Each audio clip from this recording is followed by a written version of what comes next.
तो यहां पर सबसे पहली न्यूज है आप लोगों के सामने, ठीक है। तो इस न्यूज को देखते हैं।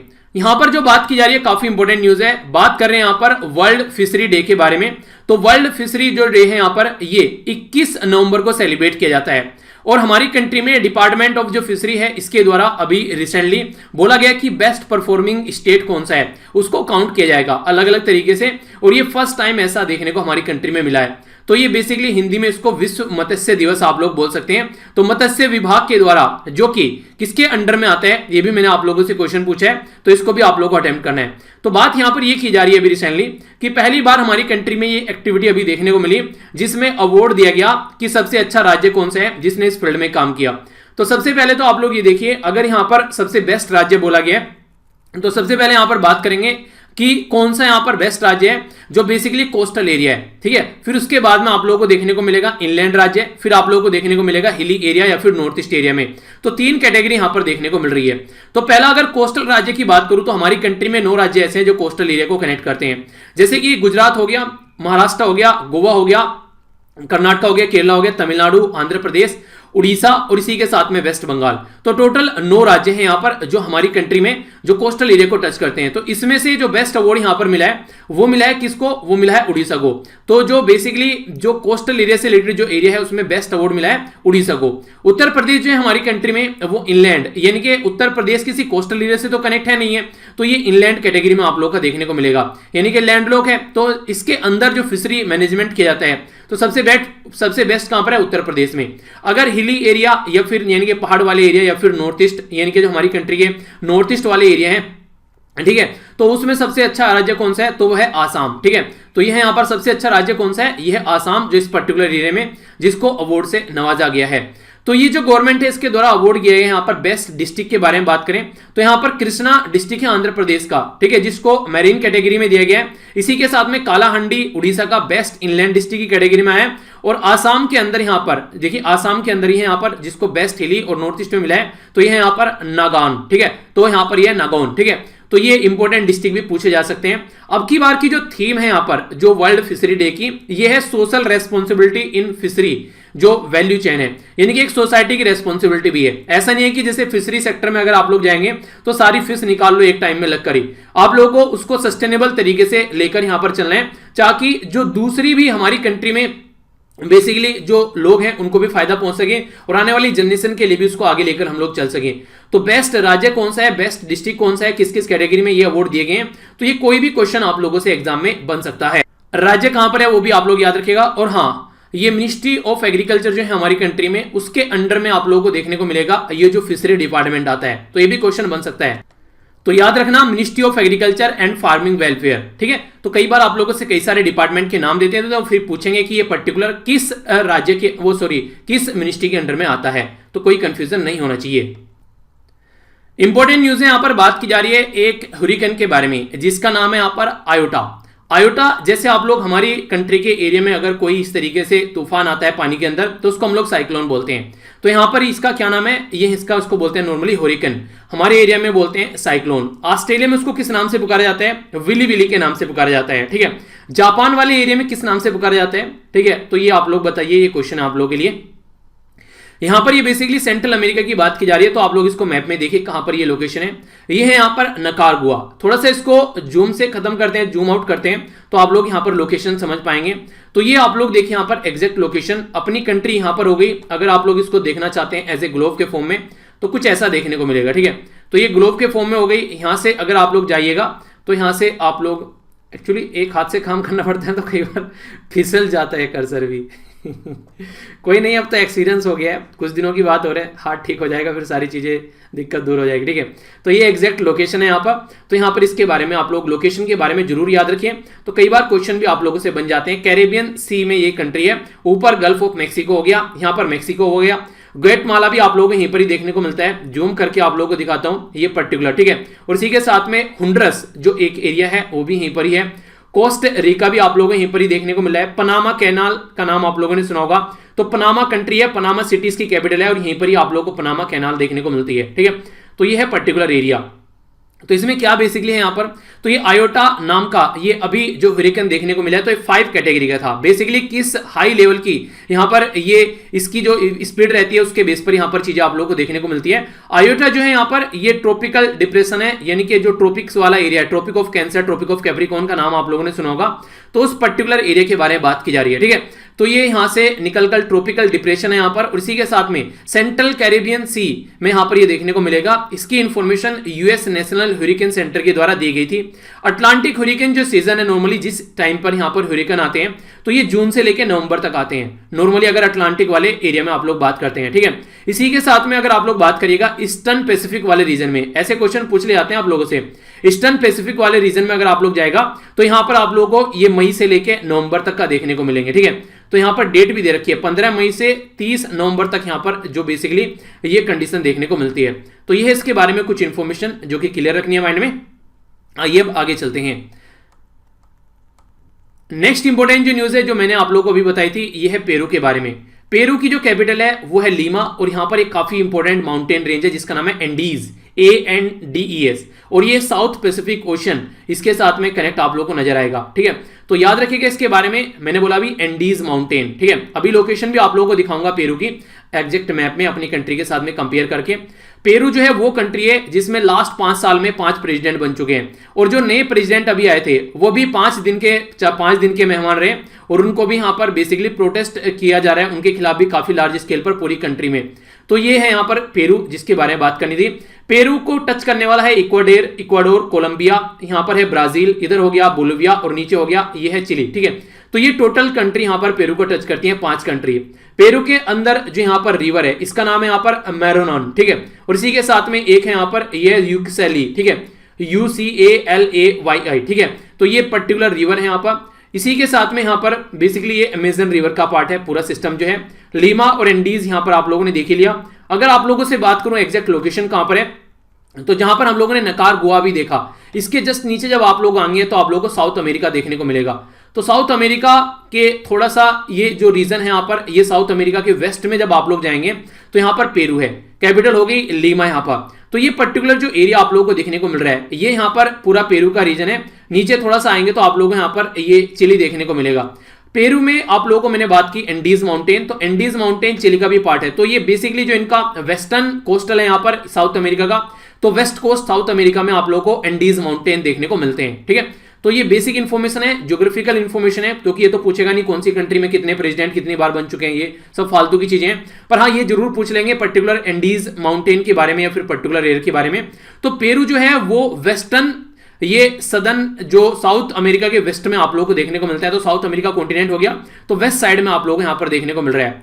इसी के साथ में ये सदर्न हेमिस्फीयर में है पूरा। इसका क्या मतलब है, इसका मतलब ये है कि जब आप लोग इसको यहाँ पर जूम आउट कर देखेंगे तो पेरू जो है यहां पर आप लोग देखते हैं ये इक्वेटर हो गया। ठीक है, तो इक्वेटर के नीचे आप लोग यहां पर पेरू नजर आता है। इसको ऐसे देखिए, यहां पर सदर्न हेमिस्फीयर जब इसको बोल रहे हैं तो यहां पर इसको देखिए। ठीक है, तो पेरू जो है वो पूरा यहां पर ये ऊपर नॉर्दर्न हेमिस्फीयर हो गया इक्वेटर से ऊपर, और इक्वेटर के नीचे हो गया सदर्न हेमिस्फीयर। ठीक है, यानी कि साउथ वाला एरिया, पृथ्वी का साउथ वाला एरिया हो गया, पृथ्वी का नॉर्थ वाला एरिया हो गया।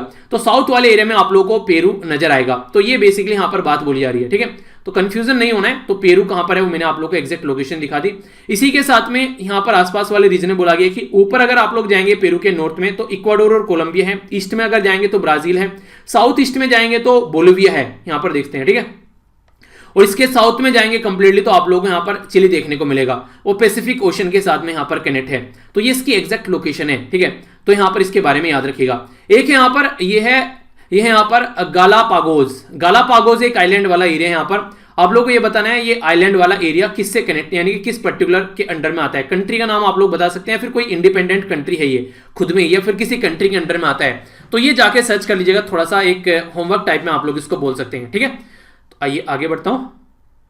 नेक्स्ट जो न्यूज है, इससे पहले मैं आप लोगों के माइंड में एक थोड़ी सी क्लैरिटी लेकर आना चाहता हूं। कई सारे बच्चों के माइंड में ये कंफ्यूजन रहता है। ये कंफ्यूजन जो है बेसिकली ये है HIV बीमारी को लेकर, एक तरीके से HIV जो वायरस है उसको लेकर, और एड्स बीमारी को लेकर। जैसे कई बार आप लोगों से डिस्कस कर चुका हूं कि अगर बात करें कोविड-19 के बारे में, तो कोविड-19 SARS severe acute respiratory syndrome और कोव-2 वो है वायरस का नाम और कोविड-19 है बीमारी का नाम। इसी तरीके से आज के डेट में अगर आप लोग बात करते हैं तो एचआईवी है वायरस का नाम, जिसको बोलते हैं ह्यूमन इम्यूनोडिफिशियेंसी वायरस। ठीक है, बीमारी का नाम क्या है? बीमारी का नाम है यहां पर यह है, बीमारी का नाम है एड्स। ठीक है, एक्वायर्ड इम्यूनोडिफिशियेंसी जो है सिंड्रोम। ठीक है, तो एड्स और जो बीमारी का नाम है, जो वायरस है, वो यहां पर एचआईवी है, तो इसमें कंफ्यूजन नहीं रखना है। अब आइए न्यूज देखते हैं। तो यहां पर जो बात की जा रही है, न्यूज में बोला जा रहा है कि हमारी कंट्री में जो union minister for health and family welfare है, उनके द्वारा एड्रेस किया गया अभी यहां पर कि मिनिस्ट्रियल मीटिंग थी यहां पर global HIV prevention council basically कोalition के बारे में, यानी कि ग्लोबल लेवल पर कैसे बीमारी को प्रिवेंट करना है इसके ऊपर फोकस किया जाता है। और आप लोगों ने बात तो सुनी है, prevention is better than cure. तो ये एक ऐसी बीमारी है जिससे आप लोग अपने आप ही बच सकते हैं। थोड़ा सा अगर अपने आप को आप लोग सिक्योर रखेंगे, अगर आप लोग अपनी लाइफ को अगर ज्यादा बेटर तरीके से अंडरस्टैंड करना चाहते हैं, तो आप लोग को अपने आप को टाइम देना पड़ेगा और खासकर इस तरीके की चीजों से आप लोग को डिस्टेंस बनाकर रखनी पड़ेगी। तो ये होस्ट की गई है जो यूएन का जो एड्स है, और इसी के साथ में यूएन का एफपीए, ये इसके बिहाफ में ग्लोबल एचआईवी प्रिवेंशन कोalition जो जीपीसी है, बेसिकली इनके बिहाफ में इनके द्वारा ये ऑर्गेनाइज कराई गई, होस्ट कराई गई। कॉन्फ्रेंस जो थी ये अब की बार सिग्निफिकेंस इसलिए क्योंकि इनके द्वारा बोला गया कि 2016 में यूएनजीए का कमिटमेंट था कि इसको एड्स को 2030 तक यहां पर खत्म करना है, पर लेकिन हम लोग 2020 में तो आ गए हैं, अभी कोई ऐसा लग नहीं रहा है कि जल्दी से खत्म हो पाएंगी चीजें। तो देखते हैं कितनी जल्दी इन चीजों से हम लोग निपट पाते हैं। तो उसी के बारे में बेसिकली यहां पर बात की जा रही है।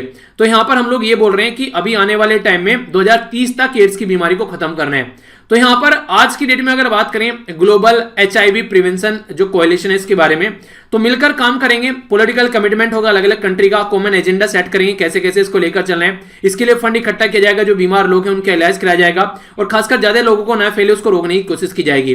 तो ये कई सारी प्रोग्राम यहां पर देखने को मिलेंगे।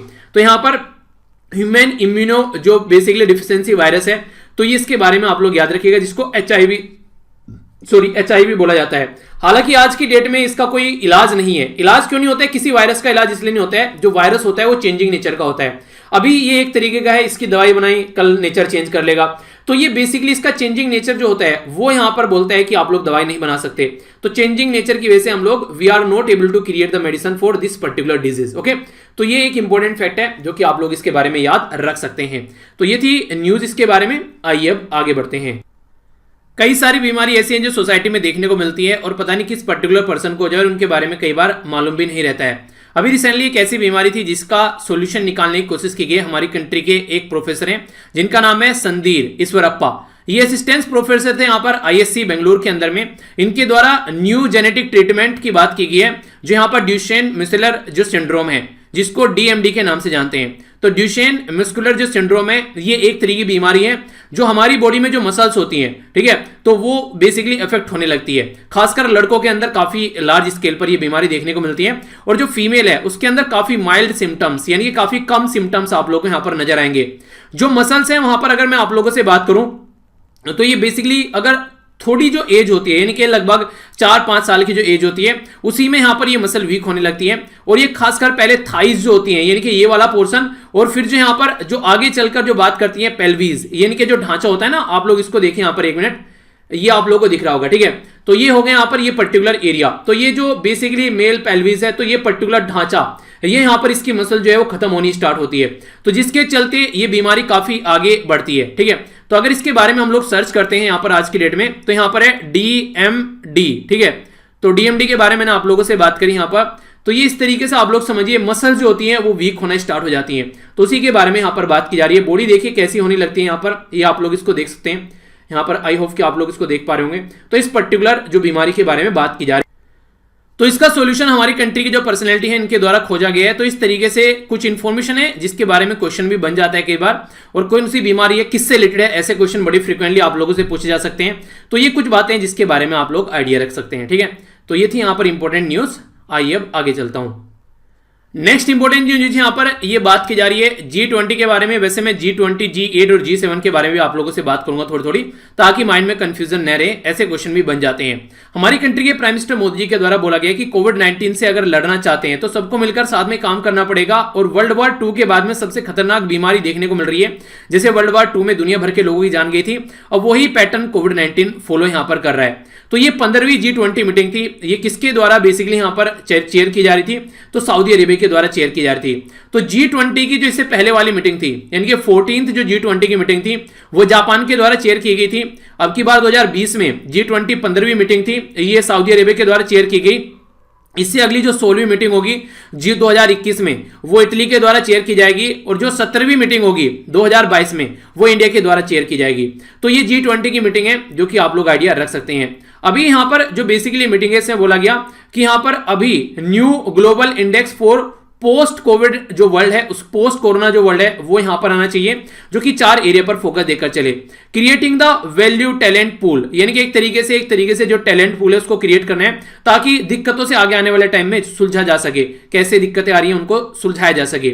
इंश्योर करना टेक्नोलॉजी की हर एक पर्सन तक सोसाइटी में पहुंच सके। ट्रांसपेरेंसी के बारे में बात की जा रही है गवर्नेंस के लेवल पर, और डील करना है यहां पर मदर अर्थ, ताकि एक तरीके से जिस तरीके से आप लोगों ने गांधी जी की वो स्टेटमेंट शायद अब तक भी आप लोगों को याद होगी, जो कई बार बता चुका हूं कि पृथ्वी के पास में काफी कुछ है हमारी नीड को पूरा करने के लिए, पर लेकिन काफी कम पड़ जाएगी पृथ्वी भी हमको अगर हम लोग अपनी ग्रीड यानी कि लालच पर आ जाएंगे। उनके द्वारा ये स्टेटमेंट दी गई थी। बेसिकली आज की डेट में जिस तरीके से हम लोग जो दोहन कर रहे हैं चीजों का, तो हम लोग अपनी नीड के हिसाब से नहीं, अपनी ग्रीड के यानी कि लालच के हिसाब से दोहन कर रहे हैं। तो ग्रीड से हटकर अगर नीड पर आएंगे तो काफी अच्छी चीजें देखने को मिलेगी। G20 जो कंट्री है यहां पर टोटल मिलाकर ये कंट्री है, और G20 में ही आप लोगों को G7 और G8 कंट्री नजर आते हैं। सबसे पहले ये G7 कंट्री था, रसिया इसमें ऐड हो गया तो G8 हो गया, और फिर रसिया बाहर निकल गया तो फिर से G7 रह गया। G7 जो कंट्री है ये कंट्री आज की डेट में काफी डेवलप्ड और पावरफुल कंट्री मानी जाती है, जिसमें से यूके, फ्रांस, इसी के साथ में यूएसए, इटली, जापान और कनाडा, और यहां पर हो गया जर्मनी। तो ये है टोटल G7 कंट्री। रसिया जुड़ने पर G8 हो जाते हैं, और अगर इसमें तुर्की, Brazil, China, Australia, India, Indonesia, South Korea, European Union, Argentina, Mexico, Saudi Arabia और यहां पर है साउथ अफ्रीका, इनको और ऐड कर दो तो ये बन जाते हैं यहां पर G20। तो इसी G20 के बारे में क्वेश्चन पूछा गया था, तो G7 और G8 में डिफरेंस ओनली रसिया का है, तो ये भी आप लोग याद रख सकते हैं। ठीक है, तो रियाद जो कि सऊदी अरेबिया है, सऊदी अरेबिया कैपिटल है, इसके द्वारा अभी यहां पर G20 की मीटिंग यहां पर चेयर की गई। ठीक है, तो ये बेसिकली G20 की कंट्री भी है जो यहां पर मैप में भी आप लोग देख सकते हैं, तो कोई भी कंफ्यूजन माइंड में नहीं होना चाहिए। नेक्स्ट इंपॉर्टेंट न्यूज यहां पर बात की जा रही है ministry of food processing and industry के द्वारा बात की जा रही है कि यहां पर 28 फूड प्रोसेसिंग प्रोजेक्ट जिनकी वर्थ है 320 करोड़ रुपए, यहां पर अभी रिसेंटली एक स्कीम के तहत ये अप्रूव किए गए हैं। स्कीम क्या है? स्कीम का टाइटल है यहां पर creation and expansion of food processing and preservation capacity, यानी कि फूड को प्रोसेसिंग भी करना है। मान लीजिए हम लोगों ने फूड को प्रोसेस करके हम लोगों ने क्या किया, जैसे मैं आप लोगों को उदाहरण देता हूं, टमाटर को टमाटो सॉस में कन्वर्ट कर दिया, फिर टमाटो सॉस को प्रिजर्व करने हैं लंबे समय तक ताकि उसको यूज किया जा सके। हालांकि प्रिजर्वेटिव यूज किए जाते हैं, हेल्थ के लिए ज्यादा अच्छे नहीं है, पर फिर भी जिसके लिए, जैसे कि अचार उदाहरण, अच्छा उदाहरण अचार है। जैसे आप लोगों ने देखा होगा घर में गांव में आम को लाते हैं, फिर आम का अचार बनाया जाता है, तो उसके बारे में आप लोग याद रखते हैं। मुरब्बा होता है आंवले का, वो सारी चीजें आप लोग देखते हैं। तो इनको लंबे समय तक रखा जा सके ताकि ऑफ सीजन में भी इनको यूज किया जा सके, तो वो इस तरीके से यहां पर इनको अच्छे लेवल पर इंप्लीमेंट करने की कोशिश की जा रही है। मेन ऑब्जेक्टिव जो है यहां पर स्कीम का, वो बात करिए creating a processing and preservation capacity and modernise करना है, यानी कि लेटेस्ट टेक्नोलॉजी को यूज करना है और बढ़ाना भी है इसको। जो फूड प्रोसेसिंग यूनिट है आने वाले टाइम में, इससे फायदा क्या होगा, किसानों की इनकम भी डबल होगी हमारी कंट्री में, तो उसके एरिया में काम करते हुए नजर आएंगे। इसी के साथ में वैल्यू चेन ऐड होगी तो ज्यादा से ज्यादा लोगों को जॉब मिलती हुई भी नजर आएगी।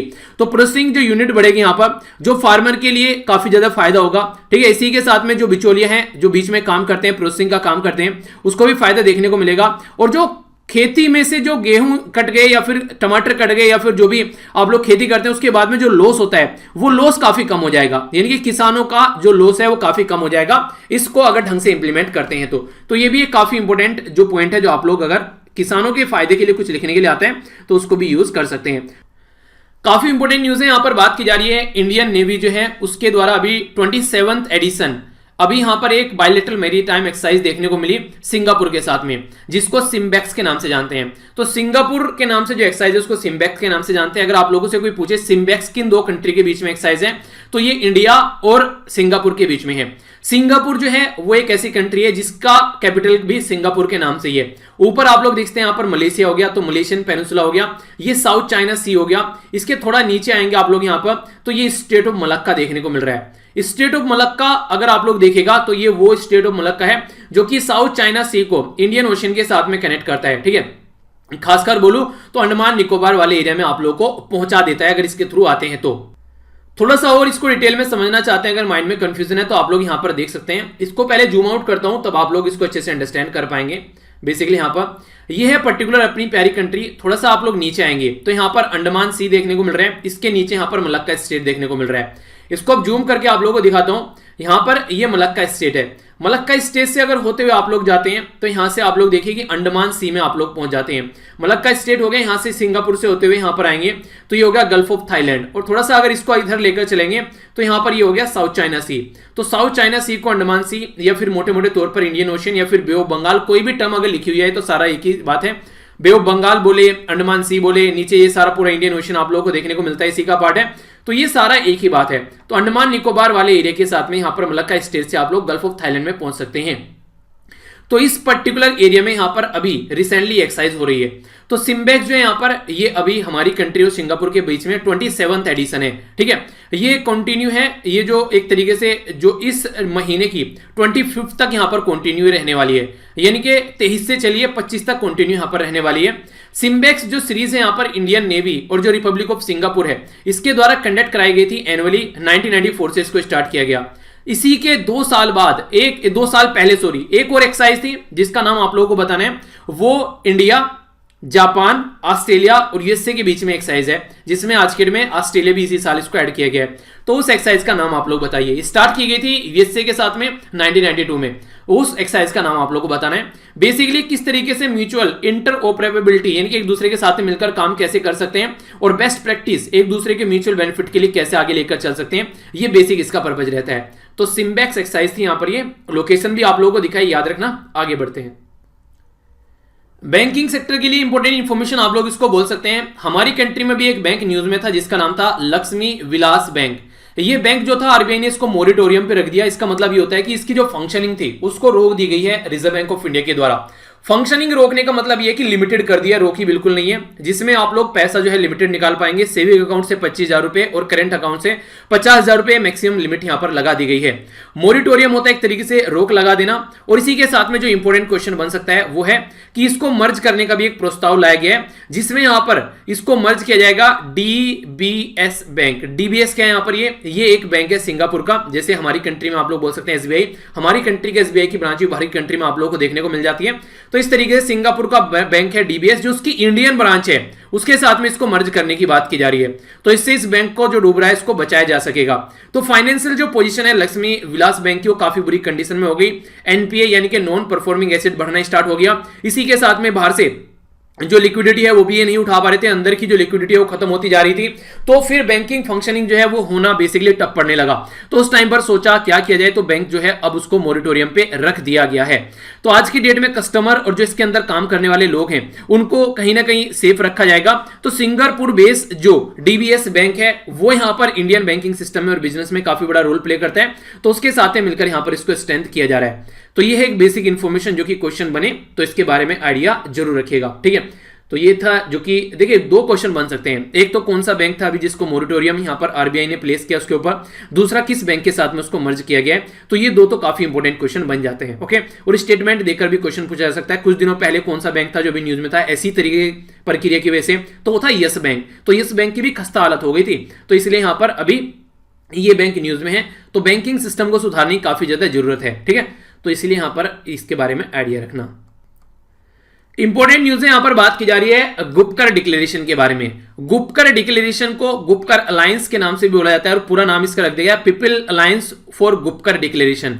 पहले इसको ओनली गुपकर डिक्लेरेशन के नाम से जाना जाता था, अभी फिलहाल इसका नाम गुपकर अलायंस कर दिया गया, पूरा people alliance for Gupkar declaration यानी कि PAGD इसका नाम कर दिया गया है। नवंबर के महीने में अभी रिसेंटली यहां पर नवंबर दिसंबर के महीने में डिस्ट्रिक्ट डेवलपमेंट काउंसिल के इलेक्शन यहां पर देखने को मिले। तो उसमें कई सारे जो लीडर थे वो यहां पर इलेक्शन में पार्टिसिपेट करने वाले हैं। और जो हमारी कंट्री में सेंट्रल गवर्नमेंट है वो यहां पर इसको गुपकर गैंग के नाम से जानती है, यानी कि क्योंकि कंट्री में जिस तरीके से हमारी कंट्री में आर्टिकल 370 को हटाया गया और उसका सबने सपोर्ट किया, गुपकर डिक्लेरेशन उसके अपोज में है, तो यहां पर उसी के चलते यहां पर ये अभी न्यूज में है। गुप्त का डिक्लेरेशन चाहता क्या है, गुप्त का डिक्लेरेशन है क्या, उसको समझने के लिए ये वाला आर्टिकल आप लोग देखिए, बेसिकली ये वाली स्लाइड। गुप्त का डिक्लेरेशन दो आ चुके हैं अभी रिसेंटली, एक गुप्त का डिक्लेरेशन फर्स्ट था और दूसरा गुप्त का डिक्लेरेशन सेकंड आया। गुप्त का डिक्लेरेशन फर्स्ट में ये बोला गया कि जब यहां पर हमारी कंट्री में आर्टिकल 370 को चेंज करने की बात चल रही थी उस टाइम पर, तो काफी सारी जो मिलिट्री है वो यहां पर मैसिव डिप्लॉयमेंट किया गया जम्मू एंड कश्मीर के अंदर में, और इसी के साथ में जो टूरिस्ट थे उनको भी बोला गया कि जल्दी से जल्दी वो यहां पर इसको खाली कर दें, यानी कि टूरिस्ट को वहां से हटाया गया। तो पहला डिक्लेरेशन यहां पर ये बोला गया कि आखिर ऐसा क्यों किया जा रहा है, तो उसको डिस्कस करने के लिए गुप्त का डिक्लेरेशन फर्स्ट आया। फिर यहां पर अगस्त 2020 को जो यहां पर 2020 में यहां पर फिर आगे चलकर क्या हुआ, यहां पर ये गुप्त का डिक्लेरेशन यानी कि एक साल, लगभग एक साल बाद में गुप्त का डिक्लेरेशन सेकंड आया। गुप्त का डिक्लेरेशन सेकंड में यह बोला गया कि जो भी अब तक यहां पर इसके अंदर चेंज किया गया, जैसे आर्टिकल 370 35 को चेंज किया गया और संविधान हटा दिया गया जम्मू एंड कश्मीर का, हमारी कंट्री का संविधान ही वहां पर इंप्लीमेंट किया जाएगा, रिस्टोर करने की बात की जा रही है स्टेटहुड, तो वो सारी चीजें जो उसको यूनियन टेरिटरी में कन्वर्ट कर दिया गया। तो गुप्त का डिक्लेरेशन ये बोलता है कि पहले जैसी यथास्थिति बनाकर लेकर आओ, ठीक है, तो इसलिए यहां पर ये डिक्लेरेशन है, तो इसके बारे में याद रखिएगा। तो ये गुप्त का डिक्लेरेशन सेकंड है। नेशनल कॉन्फ्रेंस जो यहां पर एक मेन पॉलिटिकल पार्टी है उसने बोला भी था कि हम लोग स्ट्रगल करेंगे, बिल्कुल गांधीयन फिलोसफी पर हम लोग चाहते हैं कि यहां पर फिर से चीजों को रिस्टोर किया जाए। तो ये है गुप्त का डिक्लेरेशन जिसके बारे में आप लोग आइडिया रख सकते हैं, ठीक है। तो क्वेश्चन बने तो कंफ्यूजन नहीं होना चाहिए। आगे बढ़ते हैं। नेक्स्ट जो इंपोर्टेंट न्यूज है, ये भी एक इंपोर्टेंट न्यूज आप लोग बोल सकते हैं काफी ज्यादा है, ये है पंजाब और हरियाणा के बीच में। देखिए कई बार हरियाणा की साइड से एक स्टेटमेंट आती है निकल के, जो पंजाब को बोलते हैं कि आप लोग क्या करो, चंडीगढ़ को यूनियन टेरिटरी बना दो, और अलग अलग कैपिटल बनाते हैं पंजाब की और हरियाणा की।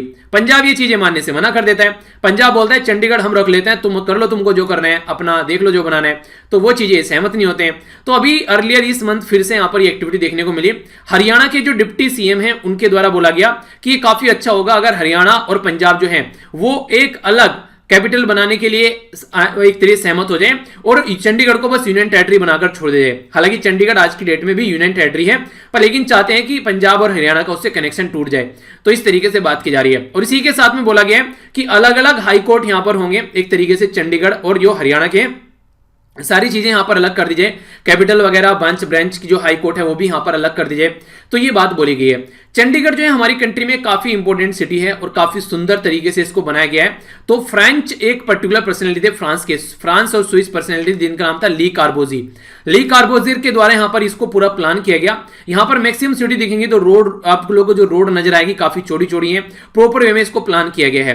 तो जो ये पहले इसको ये माना जाता था कि जो चंडीगढ़ है उसको बेसिकली जो प्लान किया गया था उसको रिप्लेस करने के लिए लाहौर को रिप्लेस करने की बात की जा रही थी, जो कि ईस्ट पंजाब आज के दिन पाकिस्तान का पार्ट है, पहले उसकी कैपिटल बनाने की बात इसको की जा रही थी, यानी कि ईस्ट पंजाब की कैपिटल बनाने की बात की जा रही थी चंडीगढ़ आजादी से पहले, पर लेकिन फिर आजादी के बाद में वो पाकिस्तान के अंदर चला गया, तो फिर कंडीशन ही चेंज हो गई।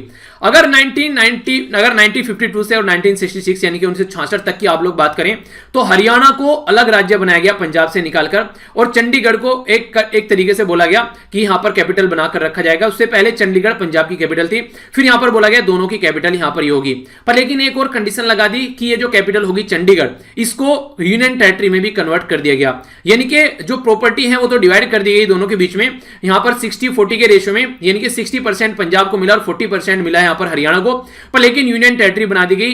जो रूल रेगुलेशन इंप्लीमेंट नॉर्मली एक तरीके से यूनियन के भी यहां पर चलेंगे, ठीक है, तो वो आप लोग बोल सकते हैं। प्राइम मिनिस्टर इंदिरा गांधी जी के द्वारा अनाउंस किया गया था कि हरियाणा को एक तरीके से क्या किया जाए कि कैपिटल जो एक तरीके से हरियाणा के लिए कोई नई कैपिटल बनाई जाए, और कैपिटल जो चंडीगढ़ है वो पंजाब को दे दी जाए। इसी के साथ में फिर आगे चलकर राजीव गांधी जी के द्वारा भी बोला गया कि यहां पर जो चंडीगढ़ है वो पंजाब को दे दी जाए और हरियाणा और अलग कैपिटल बनाई जाए, पर लेकिन हरियाणा चाहता नहीं है कि सारी चंडीगढ़ कंप्लीटली यहां पर पंजाब के उसमें चली जाए, क्योंकि काफी फेमस एरिया भी आज के डेट में हो चुका है। इसी के लिए यहां पर एक अकॉर्ड भी साइन किया गया था, जिसको यहां पर लोंगेवाल अकॉर्ड के नाम से जानते हैं, जो कि यही बात बोल रहा था कि चंडीगढ़ को क्या करो आप लोग हरियाणा की कैपिटल बना दो, पर लेकिन अभी कंडीशन कुछ और है। तो देखते हैं क्या सिचुएशन बनती है आगे।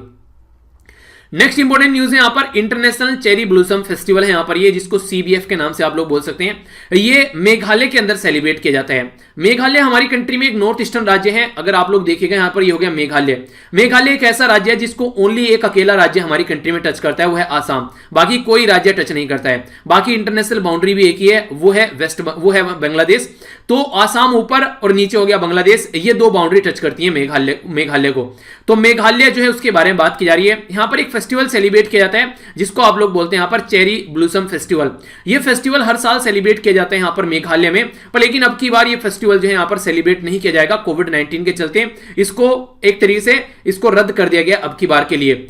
जो कैपिटल है वो शिलोंग है, जो ओनली चेरी ब्लूसम फेस्टिवल यहाँ पर इंडिया के अंदर सेलिब्रेट करती है। इसी के साथ में ब्यूटीफुल जो फ्लोर है, जो आप लोगों को यहाँ पर फूल देखने को मिल रहा है across the Meghalaya during this time यहाँ पर आप लोगों को देखने को मिलता है। तो चेरी ब्लूसम जो है ये एक तरीके से फ्लोर है जो कि पेड़ पर आप लोगों को देखने को मिलता है, जो कि जीनस प्रुनस, ठीक है। तो यहाँ पर कई सारे ट्री आप लोगों को नजर आएंगे, खासकर इस तरीके के जहां पर ये इस तरीके के फूल देखने को मिलते हैं। तो नॉर्थ ईस्ट का एक पर्टिकुलर राज्य है और उससे रिलेटेड ये इंफॉर्मेशन है, तो एग्जाम में क्वेश्चन कई बार बन जाते हैं, ठीक है। तो हल्का सा आइडिया रखिएगा कि मेघालय के बारे में बात की जा रही है और जियोग्राफिकल लोकेशन क्या है मेघालय की, हल्की सी वो भी आप लोग माइंड में जरूर रखिएगा, ठीक है। आगे चलते हैं नेक्स्ट न्यूज की ओर। नेक्स्ट इंपॉर्टेंट जो न्यूज है यहाँ पर ये है हमारी कंट्री में ट्रांसपोर्ट इंफ्रास्ट्रक्चर को अच्छे से डेवलप करने के लिए बात की जा रही है। हमारी कंट्री में housing and urban affair ministry वो यहाँ पर जिसके अंडर में आता है national capital region transport corporation limited, जिसको NCRTC बोलते हैं, इसके द्वारा न्यू डेवलपमेंट बैंक के साथ मिलकर काम करने की बात की जा रही है, जिसमें 500 मिलियन का एक एग्रीमेंट साइन किया गया है, जो कि Delhi Ghaziabad Meerut regional rapid transit system जो यहां पर प्रोजेक्ट है, जो कि बोला जा रहा है, यानी कि एक तरीके से फास्ट ट्रेन यहां पर स्टार्ट की जाएगी। तो ये जो चलेंगी यहां पर फास्ट ट्रेन, ये आप लोगों को देखने को मिलेगा। ये यहां पर देखिए आप लोग, यहां पर ये आनंद विहार हो गया, ठीक है, इधर यहां पर सराय काले खां हो गया। तो सराय काले खां से होते हुए यहां पर ये निकलती जाएगी साहिबाबाद, गाजियाबाद, दुहई, ये पर्टिकुलर जो रीजन पड़ते हैं बीच बीच में, मुरादनगर हो गया, मोदीनगर हो गया, मेरठ साउथ हो गया, ठीक है, प्रतापपुर हो गया, ये सारा जो रीजन आप लोग यहां पर देखने को मिल रहा है। मेरठ, कैंट का नाम आप लोगों ने सुना होगा नॉर्मली, कैंट हर कई सारे, जैसे इलाहाबाद कैंट का नाम सुना होगा आप लोगों ने। तो कैंट वो एरिया होता है जो मेनली जो बेसिकली आर्मी के कंट्रोल में रहता है, ठीक है। तो कैंटोनमेंट एरिया का नाम आप लोगों ने सुना होगा। तो यहां से होते हुए यहां पर ये मोदीपुरम तक पहुंचेगा, ठीक है। मोदीपुरम में, ये मेरठ में ही आप लोगों को एक लोकेशन यहां पर है इसके अंदर। तो ये पर्टिकुलर रूट जो कवर करना है, इसके तहत यहां पर बात की जा रही है कि 500 मिलियन का यहां पर बेसिकली इससे यहां पर हेल्प ली जा रही है, ठीक है। तो ये भी यहां पर आप लोग इसको देखते हैं, थोड़ा सा अगर डिटेल में आप लोगों को देखना है तो उनके लिए काफी इंपॉर्टेंट एक रूट बोल सकते हैं जो पर्टिकुलर इस एरिया में रहते हैं। और इससे इंपॉर्टेंट चीज क्या होगी, इससे होगी कि जो दिल्ली के ऊपर जो काफी ज्यादा डिपेंडेंसी रहती है कि यहां पर अगर कोई काम करने आता है तो दिल्ली में ही आकर रुक जाता है, तो वो एक प्रॉब्लम सोल्व हो जाएगी अगर मेरठ, गाजियाबाद या आसपास वाले रीजन में उधर से कोई काम करने के लिए आता है मोदीनगर वाली साइड से, तो यहां पर 55 मिनट में वो वापस घर पहुंच सकता है। तो 55 मिनट यानी कि 1 घंटा भी नहीं लग रहा है। तो इसका मतलब यह कि उसको बाहर रहकर किराया देने की कोई जरूरत नहीं है, अपना इतना ज्यादा पैसा खर्च करने की कोई जरूरत नहीं है, आसानी से अपना घर वापस जा सकता है और अपना काम कर सकता है। तो इसी के लिए यहां पर एक जो कंजेस्टेड काफी ज्यादा होता जा रहा है ये पर्टिकुलर एरिया, उसको भी यहां पर कम करने की कोशिश की जा रही है।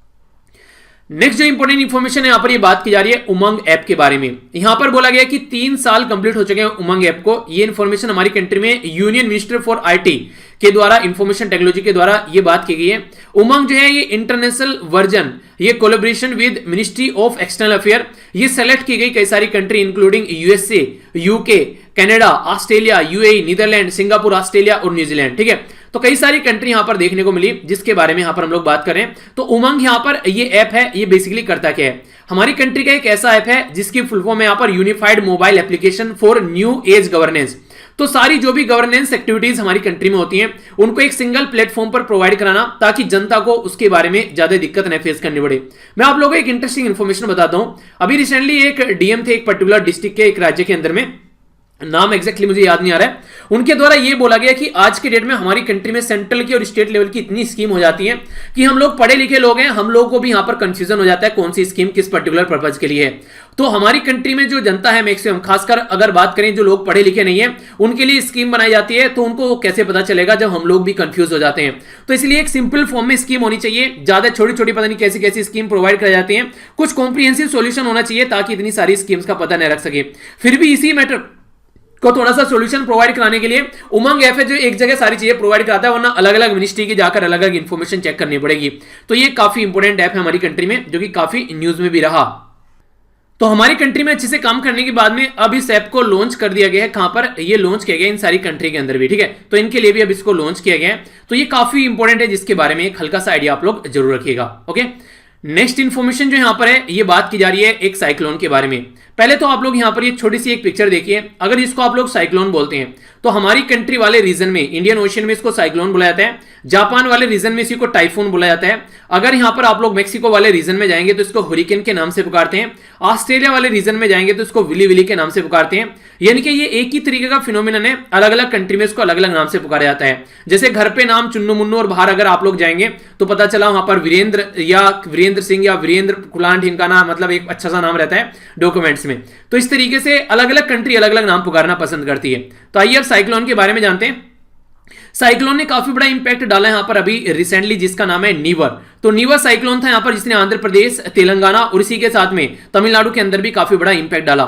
मीटरोलॉजिकल जो डिपार्टमेंट है जिसको आईएमडी बोलते हैं हमारी कंट्री में, कौन सी मिनिस्ट्री के अंडर में आते हैं ये आप लोग बताइए। आईएमडी, इंडियन मीटरोलॉजिकल डिपार्टमेंट, कौन सी मिनिस्ट्री के अंडर में आता है ये आप लोग बताइए। अभी आंसर आप लोग को आगे मिल जाएगा चलूंगा जब। यहां पर नीवर जो है यहां पर ये जो साइक्लोन है, ठीक है, तो ये इस काफी बड़ा इंपैक्ट डाल रहा है। बे ऑफ बंगाल में यहां पर बोला जा रहा है सेकंड सीवियर साइक्लोन है यहां पर आफ्टर जो एम्फन जो साइक्लोन देखने को मिला था मई के महीने में। तमिलनाडु के द्वारा यहां पर कोशिश की जा रही है कि ज्यादा से ज्यादा लोगों को बचाया जा सके, क्योंकि आने वाले टाइम में एक्सट्रीम हैवी रेन होने वाली है अभी कुछ आने वाले टाइम के अंदर में। तो ये साइक्लोन है जिसके बारे में आप लोग आइडिया रखेगा, ठीक है। तो ये साइक्लोन नीवर। अगर बात करूं थोड़ा सा यहां पर साइक्लोन की कैटेगरी के बारे में, तो हमारी कंट्री में एक डिपार्टमेंट है जिसको बोलते हैं IMD, Indian Meteorological Department, headquarter New Delhi में। गवर्नमेंट ऑफ इंडिया का डिपार्टमेंट है, 1875 में इसको बनाया गया था। ये जो डिपार्टमेंट है इसकी जो पेरेंट डिपार्टमेंट है किसके अंदर आता है, तो ministry of earth and science के अंडर में आता है। इसके द्वारा ये कैटेगरी डिवाइड की गई है हमारी कंट्री में साइक्लोन की।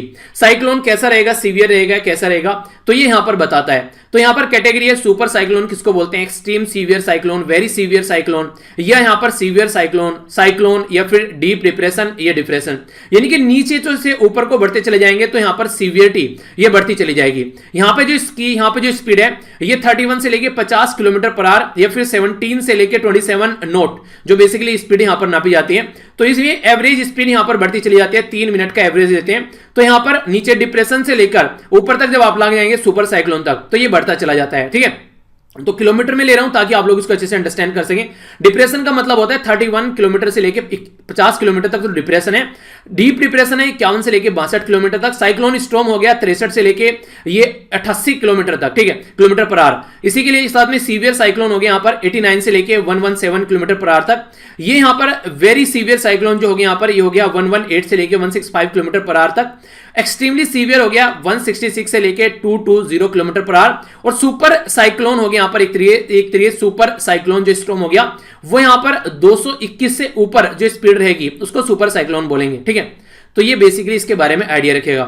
यहां पर अगर बात करूं कितने, यहां पर बताएगा कितने किलोमीटर इक्वल टू 1 नॉट, ठीक है। तो ये आप लोग बताइए जो कि स्पीड की यहां पर एक जो आप लोग नापते हैं इसके थ्रू, तो उसके बारे में आप लोगों को बताना है। साइक्लोन नॉर्मली आप लोगों को बे ऑफ बंगाल में ज्यादा देखने को मिलते हैं। इसका रीजन क्या है, सबसे पहले तो यहां पर ये बताया गया कि साइक्लोन जो है इसलिए देखने को मिलते हैं क्योंकि जो अरेबियन सी में उसमें स्ट्रॉन्गर जो विंड आप लोगों को देखने को मिलती है जो ईस्टर्न अफ्रीकन रीजन से होती हुई आती है। इसलिए यहां पर अगर हम लोग बात करें दोनों साइड की, ये हो गया आप लोगों का अरेबियन सी और ये हो गया यहां पर ये हो गया बेसिकली बे ऑफ बंगाल। तो इस वाले रीजन में साइक्लोन कम आते हैं और इस वाले रीजन में यानी कि बे ऑफ बंगाल में साइक्लोन ज्यादा आते हैं, अरेबियन सी वाले रीजन में साइक्लोन जो होते हैं वो कम आते हैं।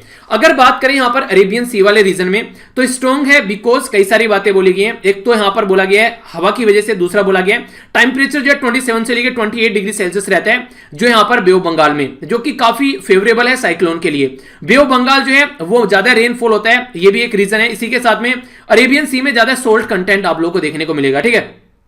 इसी के साथ में बे ऑफ बंगाल जो है वहां पर ये सारा माहौल ऐसा रहता है जिसके चलते ये साइक्लोनिक कंडीशन सारी बन जाती हैं। तो बे ऑफ बंगाल में ज्यादा साइक्लोन आते हैं एज कंपेयर टू अगर अरेबियन सी के बारे में हम लोग बात करते हैं तो, ठीक है। तो ये बेसिकली इसके बारे में इंफॉर्मेशन है, कोई कंफ्यूजन माइंड में नहीं होना चाहिए। एक और इंफॉर्मेशन है यहां पर, ये भी साइक्लोन से रिलेटेड है। हमारी कंट्री में अभी यहां पर राजीव गुबा ये चेयर कर रहे हैं एक मीटिंग जो कि यहां पर national crisis management committee NCMC जिसको आप लोग बोलते हैं वो रिव्यू करेगी यहां पर जो साइक्लोन अभी देखने को मिल रहा है आंध्र प्रदेश, तमिलनाडु और पुडुचेरी के अंदर में, इसके बारे में यहां पर जानेगी। जो कैबिनेट कमेटी है यहां पर इसके बारे में नेशनल क्राइसिस मैनेजमेंट से रिलेटेड, ये कमेटी इन्वॉल्व रखती है टॉप डिसीजन मेकिंग जैसे डिजास्टर मैनेजमेंट से रिलेटेड और डील करेगी जो भी कोई क्राइसिस होगा कंट्री में सीवियर और नेशनल जिसका रेमिफिकेशन किया जा सके एक तरीके से, तो मेजर क्राइसिस जो होगा उसके साथ में डील करेगी। तो अभी फिलहाल ये साइक्लोन जो है एक मेजर क्राइसिस की की तरीके से सामने आ रहा है। तो इसके साथ में डील करने के लिए यहां पर जो हमारी कंट्री के यूनियन जो कैबिनेट सेक्रेटरी है राजीव गौबा, तो उनकी चेयर उन्हीं की अध्यक्षता में नेशनल क्राइसिस मैनेजमेंट कमेटी इस चीज को रिव्यू कर रही है। ठीक है, तो नेशनल क्राइसिस मैनेजमेंट कमेटी को जो चेयर कर रहे हैं वो है यहां पर राजीव गौबा। ठीक है, तो इनका नाम याद रख सकते हैं। इंपॉर्टेंट इंफॉर्मेशन है यहां पर ये बात की जा रही है, इससे रिलेटेड मैं थोड़ा सा आप लोगों को कुछ और चीजें दिखाने की कोशिश करूंगा, आप लोग समझ पाएंगे। ये बात की जा रही है यहां पर रिसेंटली अभी एक टनल बोरिंग के बारे में। टनल बोरिंग एक ऐसी मशीन आप लोगों को देखने को मिलती है जो आप लोग यहां पर पिक्चर में भी देख रहे हैं, और अभी आप लोग एक छोटी सी वीडियो में दिखाऊंगा जिसमें आप लोग अच्छे से चीजों को समझ पाएंगे। ये वीडियो आप लोग देखिएगा। ठीक है, ये जो वीडियो आप लोग यहां पर दिख रही है, जब यहां पर इसको चलाऊंगा आप लोगों के सामने तो अभी आप लोग यहां पर समझ पाएंगे ये इस मशीन को कैसे काम करती है। ठीक है, आप लोग देखिए यहां पर ये मशीन जो चल रही है ये इस तरीके से चलती है, और यहां पर इसके साइड में से आप लोगों को यहां पर ये मिट्टी काटती हुई आगे बढ़ती है, और ये जो मिट्टी है यहां से ऐसे ऊपर को चलती है। ठीक है, ये वीडियो का लिंक भी मैं प्रोवाइड करा दूंगा टेलीग्राम पर, एक बार देख लीजिएगा जाकर। ठीक है, तो यहां पर ये आप लोग समझ पाएंगे जो हमारी कंट्री में मेट्रो के प्रोजेक्ट लगाए जाते हैं, जो टनल नीचे ही नीचे खोला जाता है जहां पर अंडरग्राउंड मेट्रो बनाई जाती है, आखिर वो कैसे बनता है, तो इसको आप लोग समझ पाएंगे। ठीक है, तो ये पूरा एक मशीन जो है इसकी प्रक्रिया दिखा रखी है ताकि आप लोग इसको ढंग से अंडरस्टैंड कर सकें ये कैसे बोरिंग करती है। आखिर ये न्यूज में किस लिए, अभी थोड़ा वो जान लेते हैं। न्यूज में यहां पर ये इसलिए हमारी कंट्री में क्योंकि एक साल से हमारी कंट्री में ये मशीन जो है वो फंसी पड़ी है। ये है यहाँ पर मुंबई के अंदर में। ठीक है, तो बीएमसी जिसको बोलते हैं बृहन मुंबई म्युनिसिपल कॉर्पोरेशन, तो इसके अंदर ये मशीन फंसी हुई है और उसको हम लोग निकाल नहीं पा रहे हैं, स्टक हो गई है वो मशीन वहां पर जिसको हम लोग निकाल नहीं पा रहे हैं। ये जो इस तरीके की मशीन बनाई जाती है फॉरेन एक्सपर्टीज है जहां से ये इस तरीके की एक्टिविटी हम लोग कर रहे हैं, ये मशीनें लेकर आ रहे हैं, हम लोग अपनी कंट्री में काम कर रहे हैं। तो अब देखते हैं कि कब तक यहां पर ये कंडीशन चलती है। इस मशीन की हेल्प से आप लोग 1 मीटर से लेकर 20 मीटर तक का एक गोला जमीन के अंदर बना सकते हैं, बिल्कुल एक सिलेंडर टाइप का, एक बिल्कुल उसको क्रॉस करके बिल्कुल निकल सकते हैं। तो ये बेसिकली ये जो इस तरीके से होता है। तो इसमें इंटरेस्टिंग बात पता है क्या है, अगर आप लोग यहां पर देखिएगा ये बेसिकली एक अच्छा इंटरेस्टिंग काम ये करता है। साथ ही साथ में जैसे ये आप लोग यहां पे देख रहे हैं ना, ये अभी देखिए यहां पर 1 मिनट, जैसे जैसे खोता चला जाता है इसी के साथ में यहां पर एक परत जमाता चला जाता है ताकि वो पूरा टनल जो है वो एक अच्छा टनल बना रहे, यानी कि वो मिट्टी वगैरह न गिरे। तो उसके चारों ओर को ये आप लोग देख रहे हैं ना, यहाँ पर ये वाली जो परत दिख रही है, तो ये बेसिकली एक सीमेंटेड परत भी यहां पर जमाता चलता है ताकि आराम से यहां पर उसके बाद में कोई कंडीशन बुरी न रहे, मिट्टी वगैरह न कटे। तो एक बिल्कुल अच्छी सी एक परत जमा देता है इसके चारों ओर को ताकि ये सारी सिचुएशन को कंट्रोल कर सके। और इस तरीके से कंकड़ पत्थर जो है वो इसके अंदर जाते हैं। तो ये मैं भी काफी एक तरीके से सरप्राइज रहता था, मैंने कहा किस तरीके से यहां पर ये काम करता है। तो मैंने सोचा, मैंने इसके ऊपर हिस्ट्री की, थोड़ा सा इसको पढ़ा, थोड़ा सा इसके बारे में जाना, तो फिर मुझे लगा कि आप लोगों को भी इसकी पूरी प्रक्रिया दिखानी चाहिए। इंटरेस्टिंग लगा तो आप लोगों को भी आई होप कि जानकर थोड़ा इंटरेस्ट जरूर जगा होगा इसको लेकर। ठीक है, तो इसके बारे में आइडिया रख सकते हैं। यहां पर एक इंपॉर्टेंट चाइनीज प्रोजेक्ट है जिसके बारे में आप लोग आइडिया रखेगा।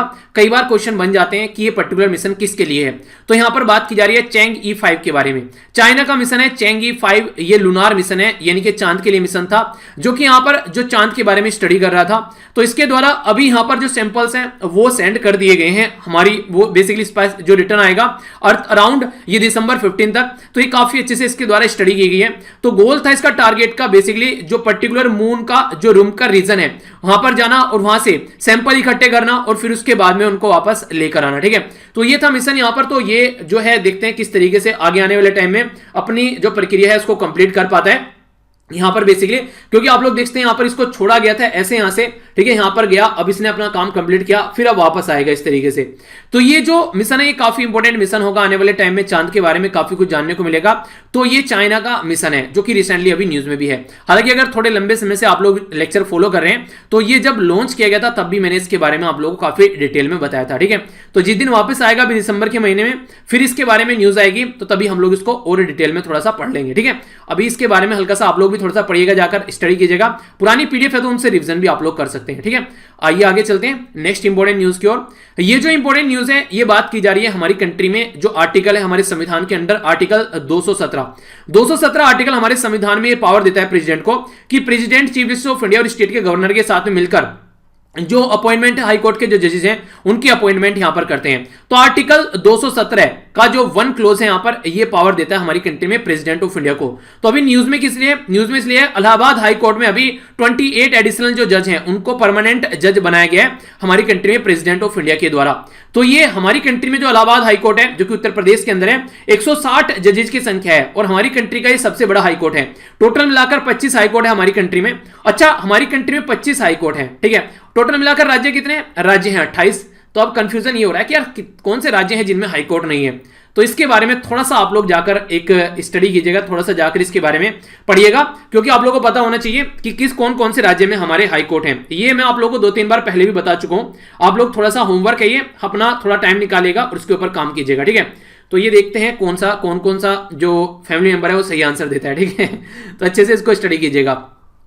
नेक्स्ट बात की जा रही है यहां पर एक अवार्ड के बारे में, जिसको बोला गया यहां पर लीलावती अवार्ड। तो यूनियन मिनिस्टर ऑफ एजुकेशन जो कि निशांक पोखरियाल जी हैं, उनके द्वारा अभी वर्चुअली यहां पर लॉन्च किया गया लीलावती अवार्ड, जो हमारी कंट्री में ये all India council for technical education के द्वारा स्टैब्लिश किया गया था। तो ये बेसिकली जो ये अवार्ड है, ये एजुकेशन प्रोग्राम है टू एम्पावर द वुमेन, यानी कि महिलाओं के सशक्तिकरण का ये एक आप लोग कार्यक्रम बोल सकते हैं। इसकी थीम जो है वो भी यहां पर ये रखी गई है कि वुमेन एम्पावरमेंट। तो ये काफी इंपॉर्टेंट है। तो ये क्रिएट करेगा अवेयरनेस, जो सैनिटेशन है, हाइजीन है, यानी कि साफ सफाई महिलाओं के बारे में, इसी के साथ में हेल्थ, न्यूट्रिशन, लिटरेसी, उनको इंप्लॉयमेंट कैसे प्रोवाइड कराना है, टेक्नोलॉजी से रिलेटेड क्रेडिट मार्केटिंग इन्वॉल्व करेगा, एक तरीके से इनोवेशन के लिए, skill development, natural resources, right of the women, तो ये सारे एरिया में काम करेगा। तो लीलावती जो अवार्ड है all India council for technical education के द्वारा स्टेब्लिश किया गया था। इसकी थीम है वुमेन एम्पावरमेंट। तो ये काफी इंपॉर्टेंट क्वेश्चन आप लोगों के लिए बन सकता है, ठीक है। काफी इंपॉर्टेंट न्यूज है, यहां पर बात की जा रही है अभी रिसेंटली जर्मनी, जो कि यूरोपियन कंट्री है। अगर मैप में आप लोग देखना चाहते हैं तो यहां पर आप लोगों को जर्मनी देखने को मिलेगा। ये हो गया फ्रांस और ये है अपनी प्यारी कंट्री। अपनी कंट्री के साथ में कंपेयर कर लोकेशन को जरूर देखा कीजिए। तो यहां से अगर आप लोग बात करते हैं तो यहां की आज की डेट में जैसे हमारी कंट्री में प्राइम मिनिस्टर होते हैं, तो जर्मनी में चांसलर बोलते हैं उनको, जो वहां के हेड होते हैं, हेड ऑफ द गवर्नमेंट। तो चांसलर जो जर्मनी के हैं वो है एंजेला मार्कल। तो जर्मनी में अभी जो रूलिंग कोएलिशन है उसके द्वारा बोला गया, जो गवर्नमेंट है उसके द्वारा बोला गया है कि मैंडेटरी कोटा दिया जा रहा है वुमेन को मैनेजमेंट पोजीशन के अंदर में। किसी पर्टिकुलर कंपनी में अगर 3 एग्जीक्यूटिव बोर्ड है, तो बोर्ड है उसमें मेंबर हैं, तो उसमें से एक जो मेंबर होगी वो महिला होगी, यानी कि ये कंपलसरी यहां पर किया गया है।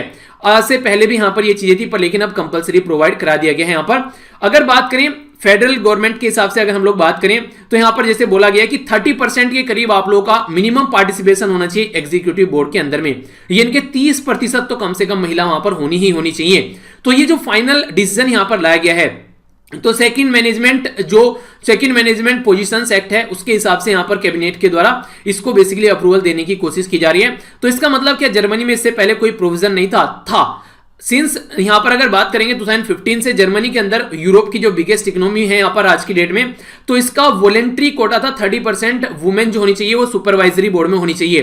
पर लेकिन वॉलेंट्री का मतलब होता है कि अपने हिसाब से कर लो भैया, तुम हमको प्रेशर न डालना पड़े। यानी कि जैसे मैं आप लोगों को बोलता हूं कि आज के डेट में अगर आप लोगों को मैं बोलता हूं कि क्वेश्चन के आंसर आप लोगों को अटेम्प्ट करने हैं नीचे, तो ये वॉलेंट्री होता है, कोई कंपल्सेशन नहीं आप लोगों के ऊपर कि करना ही करना है, अगर नहीं करोगे तो मैं ब्लॉक कर दूंगा, आप लोग लेक्चर नहीं देख पाओगे, ठीक है। तो यहां पर क्या हो गया, एक वॉलेंट्री हो गया। पर लेकिन अगर मैं बोलूं कि आप लोगों को करना ही करना है वरना ब्लॉक कर दूंगा, तो सब बच्चे जो है वो आंसर देंगे, तो इससे आप लोगों का ही फायदा होगा वैसे तो। पर लेकिन यहां पर अब तक क्या था, वॉलेंट्री बोला गया था कि करना हो कर लो, नहीं तो नहीं करना है। तो उससे क्या करते थे, बहुत कम लोग ऐसे थे जो कि यहां पर इसको प्रोवाइड कराते थे रिजर्वेशन को, और इसकी वजह से कोई ज्यादा इंप्रूवमेंट देखने को नहीं मिला था। तो अभी यहां पर ये वॉलेंट्री जो है वो हटा दिया गया, अब मैंडेटरी कर दिया गया, यानी कि अब आप लोगों को रिजर्वेशन देना ही देना पड़ेगा। तो ये अभी जो देखने को मिला जर्मनी के अंदर में, तो एक अच्छी न्यूज बोल सकते हैं वुमेन इंपावरमेंट की। जर्मनी अगर आप लोग वैसे देखना चाहते हैं, यहां पर अपनी प्यारी कंट्री है। इधर से अगर चलिएगा आप लोग को यूरोप लेकर चलता हूं, तो यूरोप में अगर आप लोग जाएंगे यहां पर, तो फ्रांस हो गया, तो फ्रांस के ऊपर आप लोग यहां पर जर्मनी देख सकते हैं, ठीक है। तो ये होगी यहां पर जर्मनी, तो काफी इंपॉर्टेंट यूरोपियन कंट्री है। इधर नॉर्थ सी हो गया, ऊपर आएंगे तो इधर पोलैंड हो गया। तो ये पर्टिकुलर न्यूज हम लोगों ने देखी। आइए अब नेक्स्ट न्यूज की ओर चलते हैं। काफी इंपोर्टेंट न्यूज है, यहां पर बात की जा रही है हमारी कंट्री के प्राइम मिनिस्टर मोदी जी के द्वारा 3rd global renewable energy investment meeting and expo, जिसको री इन्वेस्ट बोला गया है, 26 नवंबर को ये इनोग्रेट की गई। तो इसके बारे में ये काफी इंपॉर्टेंट न्यूज है। तो सबसे पहला तो इंपॉर्टेंट यहां पर ये कि ये वर्चुअल है। वर्चुअल का मतलब होता है कि ये ऑनलाइन यहां पर इनोग्रेट की जाएगी। और तीसरी global renewable energy investment meeting है ये एंड एक्सपो है, यहां पर ये हमारी कंट्री में जो वर्चुअली इनोग्रेट की जा रही है। इंपॉर्टेंट बात यहां पर क्वेश्चन बन सकता है कि किसके द्वारा इसको इनोग्रेट किया जा रहा है, तो हमारी कंट्री के प्राइम मिनिस्टर मोदी जी के द्वारा। ऑर्गेनाइज किसके द्वारा की जा रही है ये, तो ministry of new renewable energy, यानी कि एक तरीके से जो रिन्यूएबल एनर्जी है उसके द्वारा इसको इनोग्रेट, इसके द्वारा इसको ऑर्गेनाइज कराया जा रहा है। 26 से लेकर 28 नवंबर तक यहां पर ये मीटिंग आप लोगों को देखने को मिलेगी। थीम काफी इंपॉर्टेंट है यहां पर। री इन्वेस्ट समिट की थीम क्या है, innovation for sustainable energy transition. Transition का मतलब होता है एक फेज से दूसरे फेज में जाना, यानी कि आज की डेट में हम लोग कोयला यूज करते हैं, आज की डेट में हम लोग दूसरा ईंधन यूज करते हैं, तो उससे ट्रांजिशन करना है हम लोग को रिन्यूएबल एनर्जी, वो एनर्जी जो कि कभी खत्म ना हो, वो एनर्जी जो एनवायरमेंट को नुकसान ना पहुंचाए, वो एनर्जी इसको हम लोग सस्ता बना सकें और जिससे हम लोग प्रॉपर वे में दूसरी कंट्री के ऊपर अपनी डिपेंडेंसी खत्म कर सकें। तो उस एनर्जी के बारे में यहां पर बात की जा रही है, वो होती है रिन्यूएबल एनर्जी। सूरज की रोशनी हमारी कंट्री में आती है तो हम लोग इस एनर्जी को अपने आप डेवलप कर सकते हैं, हवा हमारी कंट्री में चलती है तो हम लोग अपनी कंट्री में इसको डेवलप कर सकते हैं। तो इसके चलते दूसरी कंट्री के ऊपर डिपेंडेंसी नहीं रहती है, ओनली इन्वायरमेंट के ऊपर डिपेंडेंसी रहती है। अगर अपना इन्वायरमेंट हम लोग अच्छा रखते हैं, अपनी जो बेसिकली जिस एरिया में हम लोग रहते हैं उस एरिया को साफ सुथरा रखते हैं, तो ये काफी अच्छी चीज है कि ये सारी चीजें एक अच्छी डायरेक्शन में होती नजर आएंगी। ओके, नेक्स्ट इंपोर्टेंट जो न्यूज है आप लोगों के सामने बात की जा रही है नेशनल साइंस फिल्म फेस्टिवल के बारे में। National science film festival basically एक तरीका फेस्टिवल है जहां पर हम लोग साइंस को जनता तक पहुंचाने की कोशिश करते हैं, एक तरीके से साइंस को पॉपुलराइज करने की कोशिश करते हैं इस पर्टिकुलर फेस्टिवल के थ्रू। तो सीधा सीधा मतलब हो गया कि कौन सी मिनिस्ट्री के अंडर में आता है, तो यहां पर विज्ञान जो प्रसार है बेसिकली एक ऑटोनोमस एजेंसी है department of science and technology के अंदर। तो मिनिस्ट्री ऑफ जो साइंस इंफॉर्मेशन जो ministry of science and technology है उसके अंदर आप लोगों को ये सारी चीजें देखने को मिलेगी। और ये साइंस पॉपुलराइजेशन एक एंडेवर है, यानी कि एक तरीके साइंस को कैसे हम लोग पॉपुलर बना सकते हैं उसका ये एक प्रोग्राम है जो कि हमारी कंट्री में जो भी यहां पर प्रोफेशनल हैं इस तरीके से इस पर्टिकुलर एरिया में काम करते हैं, एक तरीके से जो लोग हैं बेसिकली चाहे कोई फिल्म मेकर हो गया चाहे कोई स्टूडेंट है जो यहां पर वेरियस थीम जो यहां पर प्रस्तुत करना चाहते हैं ताकि हम आज की डेट में साइंस को जनता तक पहुंचा सकें। तो ये एक इनडायरेक्ट वे का तरीका है साइंस को जनता तक पहुंचाने का। आप लोगों ने बचपन में सुना होगा क्या बनना चाहते हो, तो कोई बोलता है इंजीनियर बनना चाहता है, कोई डॉक्टर, कोई साइंटिस्ट, कोई इस तरीके से बोलते हैं। तो उसमें से क्यों बोलते हैं वो, क्योंकि उसके बारे में थोड़ा बहुत जानते हैं, क्या वो होते हैं उसके बारे में थोड़ा बहुत समझते हैं। तो अगर ज्यादा से ज्यादा लोग इसके बारे में जानेंगे समझेंगे तो फिर वो इन चीजों को अंडरस्टैंड कर पाएंगे और इंप्लीमेंट भी कर पाएंगे। तो ये इंपॉर्टेंट न्यूज है। नेक्स्ट इंपोर्टेंट न्यूज यहां पर बात की जा रही है एक पर्टिकुलर पर्सनैलिटी के बारे में जो डायरेक्ट क्वेश्चन आप लोगों से बन सकता है। सर छोटू राम जी, सर छोटू राम जी को उनकी बर्थ एनिवर्सरी पर हमारी कंट्री के प्राइम मिनिस्टर मोदी जी के द्वारा ट्रिब्यूट दिया गया। तो छोटू राम जी थे कौन? छोटू राम जी जो थे यहां पर इनका टाइम ड्यूरेशन 1881 से लेकर 1945 तक रहा। एक काफी इंपोर्टेंट पॉलिटिशियन थे हमारी कंट्री में, ब्रिटिश इंडिया प्रोविंस पंजाब से ये निकल कर आते थे, बिलोंग करते थे जाट कम्युनिटी को और चैंपियन थे जो ओप्रेस्ड सप्रेस्ड सेक्शन है सोसाइटी का, यानी कि जो सेक्शन है सोसाइटी का जिसके बारे में कोई आवाज नहीं उठाता है उसके बारे में आवाज उठाने के लिए जाने जाते हैं। बर्थ जो नेम है वो है राम रिचपाल और इसी के साथ में पॉपुलरली इनको बोला जाता था यहां पर दीन बंधु, दीन बंधु। और इसी के साथ में अगर बात करें इन उर्दू इनको यह है राहबरे आजम। तो इस तरीके से ये सारे इन्हीं के नाम थे। अगर कोई आप लोगों से एग्जाम में पूछे ये कौन थे तो वैसे नॉर्मल इनको छोटू राम के नाम से जानते हैं। राम जो इनका मेन नाम था इनका वो था राम रिचपाल और दीन बंधु के नाम से इनको वैसे पुकारते थे, उर्दू में इनको राहबरे आजम के नाम से भी जानते थे। ठीक है, तो ये सारे इन्हीं के नाम है। तो ये इंपॉर्टेंट पर्सनैलिटी थे हमारी कंट्री में। और पंजाब प्रोविंस, प्रोविंस बोलते हैं राज्य को, आज के में हम लोग राज्य बोलते हैं, कनाडा में आज के में भी प्रोविंस बोला जाता है। तो ऐसे हमारी कंट्री में टोटल मिलाकर 28 प्रोविंस है, यानी कि 28 राज्य हो गए। ऐसे आप लोग अंडरस्टैंड कर सकते हैं। नेक्स्ट इंपोर्टेंट जो न्यूज है आप लोगों के सामने यहां पर बात की जा रही है फूड प्रोसेसिंग प्रोजेक्ट के बारे में। फूड प्रोसेसिंग जो प्रोजेक्ट है इसमें लगभग 234 करोड़ रुपए का इन्वेस्टमेंट की स्कीम है यहां पर, जो scheme creation of infrastructure for agro processing cluster. Cluster होता है एक तरीका समूह आप लोग बोल सकते हैं, एक तरीका ग्रुप आप लोग बोल सकते हैं, जिसमें इंफ्रास्ट्रक्चर क्रिएट करने की कोशिश की जा रही है कि कैसे एग्रो प्रोसेसिंग क्लस्टर बना सकते हैं, यानी कि एक ऐसा ढांचा क्रिएट कर सकते हैं जहां पर एग्रीकल्चर के जो प्रोडक्ट है उनकी प्रोसेसिंग कर प्रोडक्ट बनाया जा सके। तो जैसे मेगा फूड पार्क के बारे में आप लोगों ने सुना होगा, वो इसी पर्टिकुलर काम को करते हैं। Food safety and quality assurance की भी बात यहां पर की जाती है। इसी के साथ में कोल्ड स्टोरेज चेन यहां पर होनी चाहिए। नेक्स्ट अगर बात करूं तो यहां पर जो लिंकेज होना चाहिए यहां पर किसानों से मार्केट में और मार्केट से जनता तक कैसे चीजें पहुंचनी है। तो ये पूरा जो प्रोजेक्ट जो बेसिकली इंप्लीमेंट किया जाता है तो infrastructure for agro processing cluster के थ्रू इसको इंप्लीमेंट करने की बात की जा रही है। तो प्रधानमंत्री किसान संपदा योजना जो बेसिकली यहां पर है उसके तहत यहां पर इसको इंसेंटिवाइज किया जाता है, जिसके तहत यहां पर ये काम चलता है। तो एग्रो प्रोसेसिंग क्लस्टर के बारे में हम लोगों ने बात की। एम है यहां पर development of the modern infrastructure to encourage the entrepreneur, यानी कि जो हमारी कंट्री में बिजनेसमैन है उनको एनकरेज किया जा सके फूड प्रोसेसिंग यूनिट के लिए, और क्लस्टर इस तरीके अप्रोच हमारी कंट्री में बनाए जा सके। तो यानी कि कहने का मतलब यहां पर यह है फूड प्रोड्यूसर हो गए, इस तरीके से हम लोग को लेकर चले।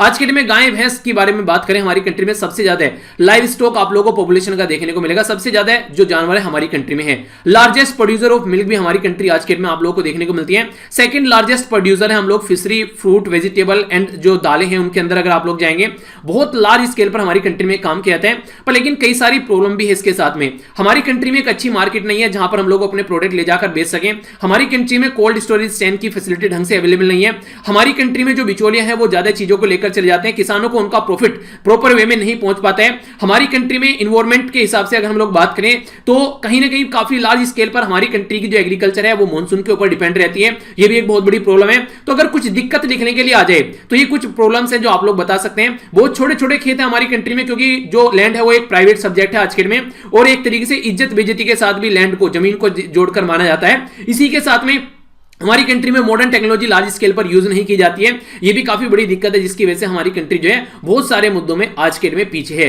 तो ये सारे जो पॉइंट है, अगर कुछ आंसर लिखने के लिए आता है, आप लोगों को किसानों को कैसे इंपावर कर सकते हैं, एग्रीकल्चर को कैसे आप लोग अच्छे लेवल पर ले जा सकते हैं, तो ये कुछ पॉइंट है जो डायरेक्ट आप लोग इनको इंक्लूड कर सकते हैं अपने आंसर राइटिंग में। ठीक है, तो ये थी यहां पर इसके बारे में न्यूज। नेक्स्ट इंपॉर्टेंट न्यूज देखते हैं। नेक्स्ट इंपॉर्टेंट न्यूज यहां पर बात की जा रही है हमारी कंट्री में इंडियन कोस्ट गार्ड के बारे में। जिस तरीके से हमारी कंट्री में एयरफोर्स है, लैंड पर आप लोग आर्मी देखने को मिलेगी, पानी में नॉर्मली नेवी देखने को मिलती है, पर जो कोस्टल एरिया है, कोस्टल एरिया की जब मैं आप लोगों से बात कर रहा हूं तो आप लोग इसको देख सकते हैं, हमारी कंट्री में कोस्टल एरिया के राज्य है, टोटल मिलाकर 9 राज्य हैं कोस्टल एरिया के, गुजरात, महाराष्ट्र, गोवा, कर्नाटक, केरला, तमिलनाडु, आंध्र प्रदेश, उड़ीसा और वेस्ट बंगाल। तो ये जो 9 राज्य हैं कोस्टल एरिया, इनको सेव करने की बात की जाती है, तो कोस्ट गार्ड यहां पर हमारी कंट्री में काम करती है। अभी यहां पर हम लोग बात कर रहे हैं, यहां पर यह है कचल आइलैंड के बारे में, ठीक है, KATCHAL। तो ये आइलैंड, इसको पहले यहां पर थिन्यायूं आइलैंड के नाम से भी हम लोग जानते थे। यहां पर रिसेंटली अभी एक टैंकर था, जो कि काफी एक जो टैंकर था जिसके अंदर यहां पर भी प्रॉब्लम देखने को मिली, फेलियर की वजह से यहां पर ये लगा कि ये पर्टिकुलर इस आइलैंड को जाकर नुकसान पहुंचा सकता है, तो इसको यहां पर रोका गया। तो ये आइलैंड रिसेंटली न्यूज में है। तो ये आइलैंड के बारे में थोड़ा सा आप लोग देखिए, कहां पर है ये आइलैंड एग्जैक्टली, तो आप लोग ये देखते हैं, तो यह KATCHAL, ठीक है, तो यहां पर आप लोग इसको देख सकते हैं। कार निकोबार के नीचे लिटिल जो निकोबार है उससे ऊपर देखने को मिलेगा, ठीक है, लिटिल अंडमान यहां पर हो गया। तो इस पर्टिकुलर लोकेशन को आप लोग अंडरस्टैंड कर सकते हैं। अगर आप लोग इसको एग्जैक्ट लोकेशन देखना चाहते हैं इस आइलैंड की, तो आप लोग को अपने ओशियन में लेकर चलते हैं, यानी कि इंडियन ओशियन, अपना ओशियन ऐसा लग रहा है कि घर का ओशियन है। अपना ओशियन इसलिए बोला क्योंकि ये एक ऐसा ओशियन है जो हमारी कंट्री के नाम पर है, ठीक है। तो एग्जैक्ट लोकेशन यहां पर जो आइलैंड की आप लोग देख सकते हैं, कहां भाग गया भैया, इधर आ जा, ये है एग्जैक्ट, ठीक है, ठीक है। तो ये जब भी मैप दिखाता हूं तो कुछ नहीं, चलिए, ठीक है, एक हाथ से काम नहीं होता है ना, तो उसकी वजह से फिसल जाता है कई बार। तो ये एग्जैक्ट है आप लोगों के सामने, यहां पर अगर आप लोग इसको देखिएगा तो ये एग्जैक्ट लोकेशन है। इसको आइलैंड पे आप लोगों को लेकर चलता हूं, घुमा कर लाता हूं आइलैंड के ऊपर। तो ये एग्जैक्ट आइलैंड है यहां पर, ठीक है। तो ये हो गया यहां पर आइलैंड, ओके, जिसके बारे में बात की है। तो ये आइलैंड के ऊपर यहां पर दिक्कत हो सकती थी, तो इसके चलते यहां पर ये अभी न्यूज में था। तो निकोबार आइलैंड के बारे में बात की जा रही है। यहां पर निकोबारी ट्राइब और इसी के साथ में माइग्रेटेड जो तमिलियन कम्युनिटी है वो भी यहां पर आप लोगों को देखने को मिल जाते हैं। रबर प्लांटेशन की खेती यहां पर की जाती है। इसी के साथ में अगर कुछ बातें करें यहां पर शस्त्री श्रीमाओ बंद, ये यहां पर बंदरा नायक पैक्ट, ये 1964 इसके अंडर यहां पर बेसिकली काम होता है, ठीक है। तो कुछ बेसिक इंफॉर्मेशन है, याद आप लोग रख सकते हैं। काफी इंपॉर्टेंट न्यूज है, यहां पर बात की जा रही है हमारी कंट्री की यूनियन मिनिस्ट्री जो सोशल जस्टिस एंड एम्पावरमेंट है उनके बारे में बात की जा रही है। तो यहां पर श्री थावरचंद गहलोत जी हैं इस मिनिस्ट्री के मिनिस्टर।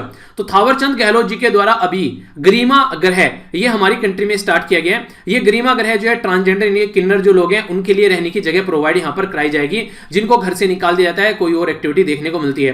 तो shelter home for transgender person यानी कि जो किन्नर है उनके लिए रहने की जगह रहेगी, जिनको फोर्सफुली घर से निकाल दिया जाता है कई बार। तो फर्स्ट ऐसा अभी यहां पर देखने को मिल रहा है वडोदरा गुजरात के अंदर में।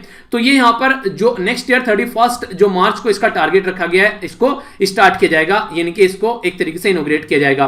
दिल्ली, मुंबई, चेन्नई, पटना, कोलकाता, जयपुर, भुवनेश्वर, मणिपुर, ये भी कई सारे राज्य हैं जहां पर एक तरीके से होम है। ये है यहां पर गरिमा ग्रह, ठीक है, जिनकी कैपेसिटी लगभग 25% पर जो यहां पर गरिमा ग्रह होती है। तो ये काफी इंपॉर्टेंट है, आप लोगों से पूछा जाएगा गरिमा ग्रह क्या है, तो कई ऑप्शन दे देंगे, उसमें आप लोगों को बताना है। दूसरा, किसके लिए है, ये किस मिनिस्ट्री के द्वारा लॉन्च किया गया। तो ये कई सारे डायरेक्ट क्वेश्चन आप लोगों के लिए बन सकते हैं। हमारी कंट्री में सुप्रीम कोर्ट के डिसीजन के बाद में जो ट्रांसजेंडर कम्युनिटी है यानी कि हिजरा कम्युनिटी है, उनको थर्ड जेंडर बताया गया। जैसे एक मेल होता है, दूसरा फीमेल होता है, तो तीसरा भी एक जेंडर है, उसके बारे में बात की गई। तो सुप्रीम कोर्ट का वो कौन सा डिसीजन था, ठीक है, तो ये आप लोगों को बताना है, ये क्वेश्चन है। इसके ऊपर अलग से वीडियो बनाई थी, डिटेल में आप लोगों को पढ़ाया था, तो क्वेश्चन अटेम्प्ट कीजिए, ओके।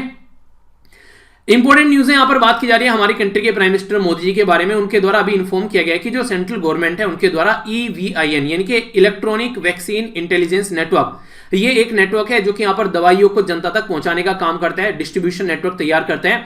इसके साथ में मिलकर कौन काम कर रही है ऑर्गेनाइजेशन, तो हमारी कंट्री के साथ में मिलकर यूनाइटेड नेशन डेवलपमेंट प्रोग्राम यानी कि UNDP काम कर रही है। तो क्वेश्चन डायरेक्ट बन जाएगा कि EVIN यानी कि इलेक्ट्रॉनिक वैक्सीन इंटेलिजेंस नेटवर्क किसके साथ में मिलकर काम करते हैं, तो यूनाइटेड नेशन डेवलपमेंट प्रोग्राम के साथ मिलकर काम करता है। ठीक है, तो हमारी कंट्री का ये बेसिकली नेटवर्क है। इलेक्ट्रॉनिक वैक्सीन इंटेलिजेंस जो नेटवर्क है ये हमारी कंट्री के द्वारा डेवलप किया गया है इंडिजिनियसली, यानी कि हमारे ही द्वारा इसको डेवलप किया गया है, ताकि कहां कहां पर दवाइयां जा रही हैं, कहां कहां पर जहां दवाई जा चुकी है, कितनी बची हुई है, कोल्ड स्टोरेज चेन कितनी है जहां पर दवाइयों को रखा जाता है, सारी स्मार्टफोन एप्लीकेशन के थ्रू इसको कंट्रोल किया जाएगा। ये जो स्कीम थी सबसे पहले लॉन्च की गई थी 2015 में, उस टाइम पर 12 राज्य में इसको लॉन्च किया गया था। अभी जो कोविड-19 की दवाई के बारे में बात करते हैं, जब बात करते हैं कि कोविड-19 की दवाई कैसे बनाई जाएगी, अगर बन भी गई तो कैसे लोगों तक पहुंचाई जाएगी, अगर पहुंचा भी दी तो किससे पता चलेगा इतने लोगों तक पहुंची है, अब इतनी दवाई बची हुई है और दवाई यहां पर जानी चाहिए। तो सारा सिस्टम जो बेसिकली यहां पर डेवलप किया जा रहा है उसके लिए जो हेल्प करेगा वो करेगा यहां पर EVIN यानी कि इलेक्ट्रॉनिक वैक्सीन इंटेलिजेंस नेटवर्क, जो हमारी कंट्री में 2015 में स्टार्ट किया गया था। तो इसके बारे में बेसिक इंफॉर्मेशन है। तो क्या काम करते हैं, दवाई कहां तक पहुंचनी है, रियल टाइम इंफॉर्मेशन रखता है, कहां कहां दवाई कितनी है, कितनी हो चुकी है, कहां खत्म हो चुकी है, कहां पर और जानी चाहिए, टेम्परेचर क्या रखना है उसका, कोल्ड स्टोरेज चेन तैयार करना। तो ये सारे काम यहां पर यूनाइटेड नेशन डेवलपमेंट प्रोग्राम के साथ मिलकर हमारी कंट्री कर रही है। तो इंपॉर्टेंट क्वेश्चन बन सकता है। ठीक है, तो याद रखना इंपॉर्टेंट न्यूज है हमारी कंट्री में। आप लोगों को काफी सारी न्यूज देखने को मिल रही है इंटर रिलीजन मैरिज को लेकर, यानी कि अगर एक धर्म से दूसरे धर्म में आप लोग शादी करते हैं तो उसके बारे में यहां पर बात की जा रही है। तो उत्तर प्रदेश के द्वारा अभी ऑर्डिनेंस लाया गया है, ऑर्डिनेंस अध्यादेश होता है उत्तर प्रदेश यानी कि यूपी गवर्नमेंट के द्वारा, योगी जी की गवर्नमेंट के द्वारा यहां पर अभी रिसेंटली ऑर्डिनेंस यानी कि अध्यादेश लाया गया है। अगर यहां पर आप लोग शादी करते हैं किसी दूसरे रिलीजन में जाकर और शादी करने के लिए रिलीजन को कन्वर्ट करते हैं तो ये इलीगल करार माना जाएगा, यानी कि शादी करने के लिए रिलीजन कन्वर्ट नहीं करना है, ये यहां पर बोला जा रहा है। तो यहां पर इसके चलते अभी रिसेंटली कई सारे राज्य इसके ऊपर काम कर रहे हैं और भी यहां पर राज्य जो है इसको इस तरीके का रूल और रेगुलेशन ला चुके हैं। ठीक है, तो यहां पर जो बेसिकली इसका नाम है ये प्रोहिबिशन यानी कि रोकना ऑफ अनलॉफुल रिलीजन कन्वर्जन, यानी कि गलत तरीके से एक रिलीजन से दूसरे रिलीजन में कन्वर्ट करने से रोकने की बात की जा रही है, जिसमें 1 से लेकर 5 साल तक की सजा आप लोगों को मिल सकती है। अगर फेल करने में अगर प्रूफ करने में फेल हो गए अगर प्रूफ करने में फेल हो गए कि हां आप लोगों ने शादी करने के लिए रिलीजन चेंज नहीं किया है, अगर ये फेल हो गए आप लोग प्रूफ करने में कि हां हम लोगों ने रिलीजन चेंज शादी करने के लिए नहीं किया है, तो एक तरीके से सजा के हकदार होंगे। यहां पर या तो फोर्सफुली या फिर कोई एक तरीके से नहीं लालच देके कि रिलीजन कन्वर्ट कर लो, ये पैसा मिलेगा, जॉब मिलेगी, कुछ भी ऐसा करके, तो वो सारी चीजें देखने को मिलती है, तो वो भी वहां पर नहीं होना चाहिए।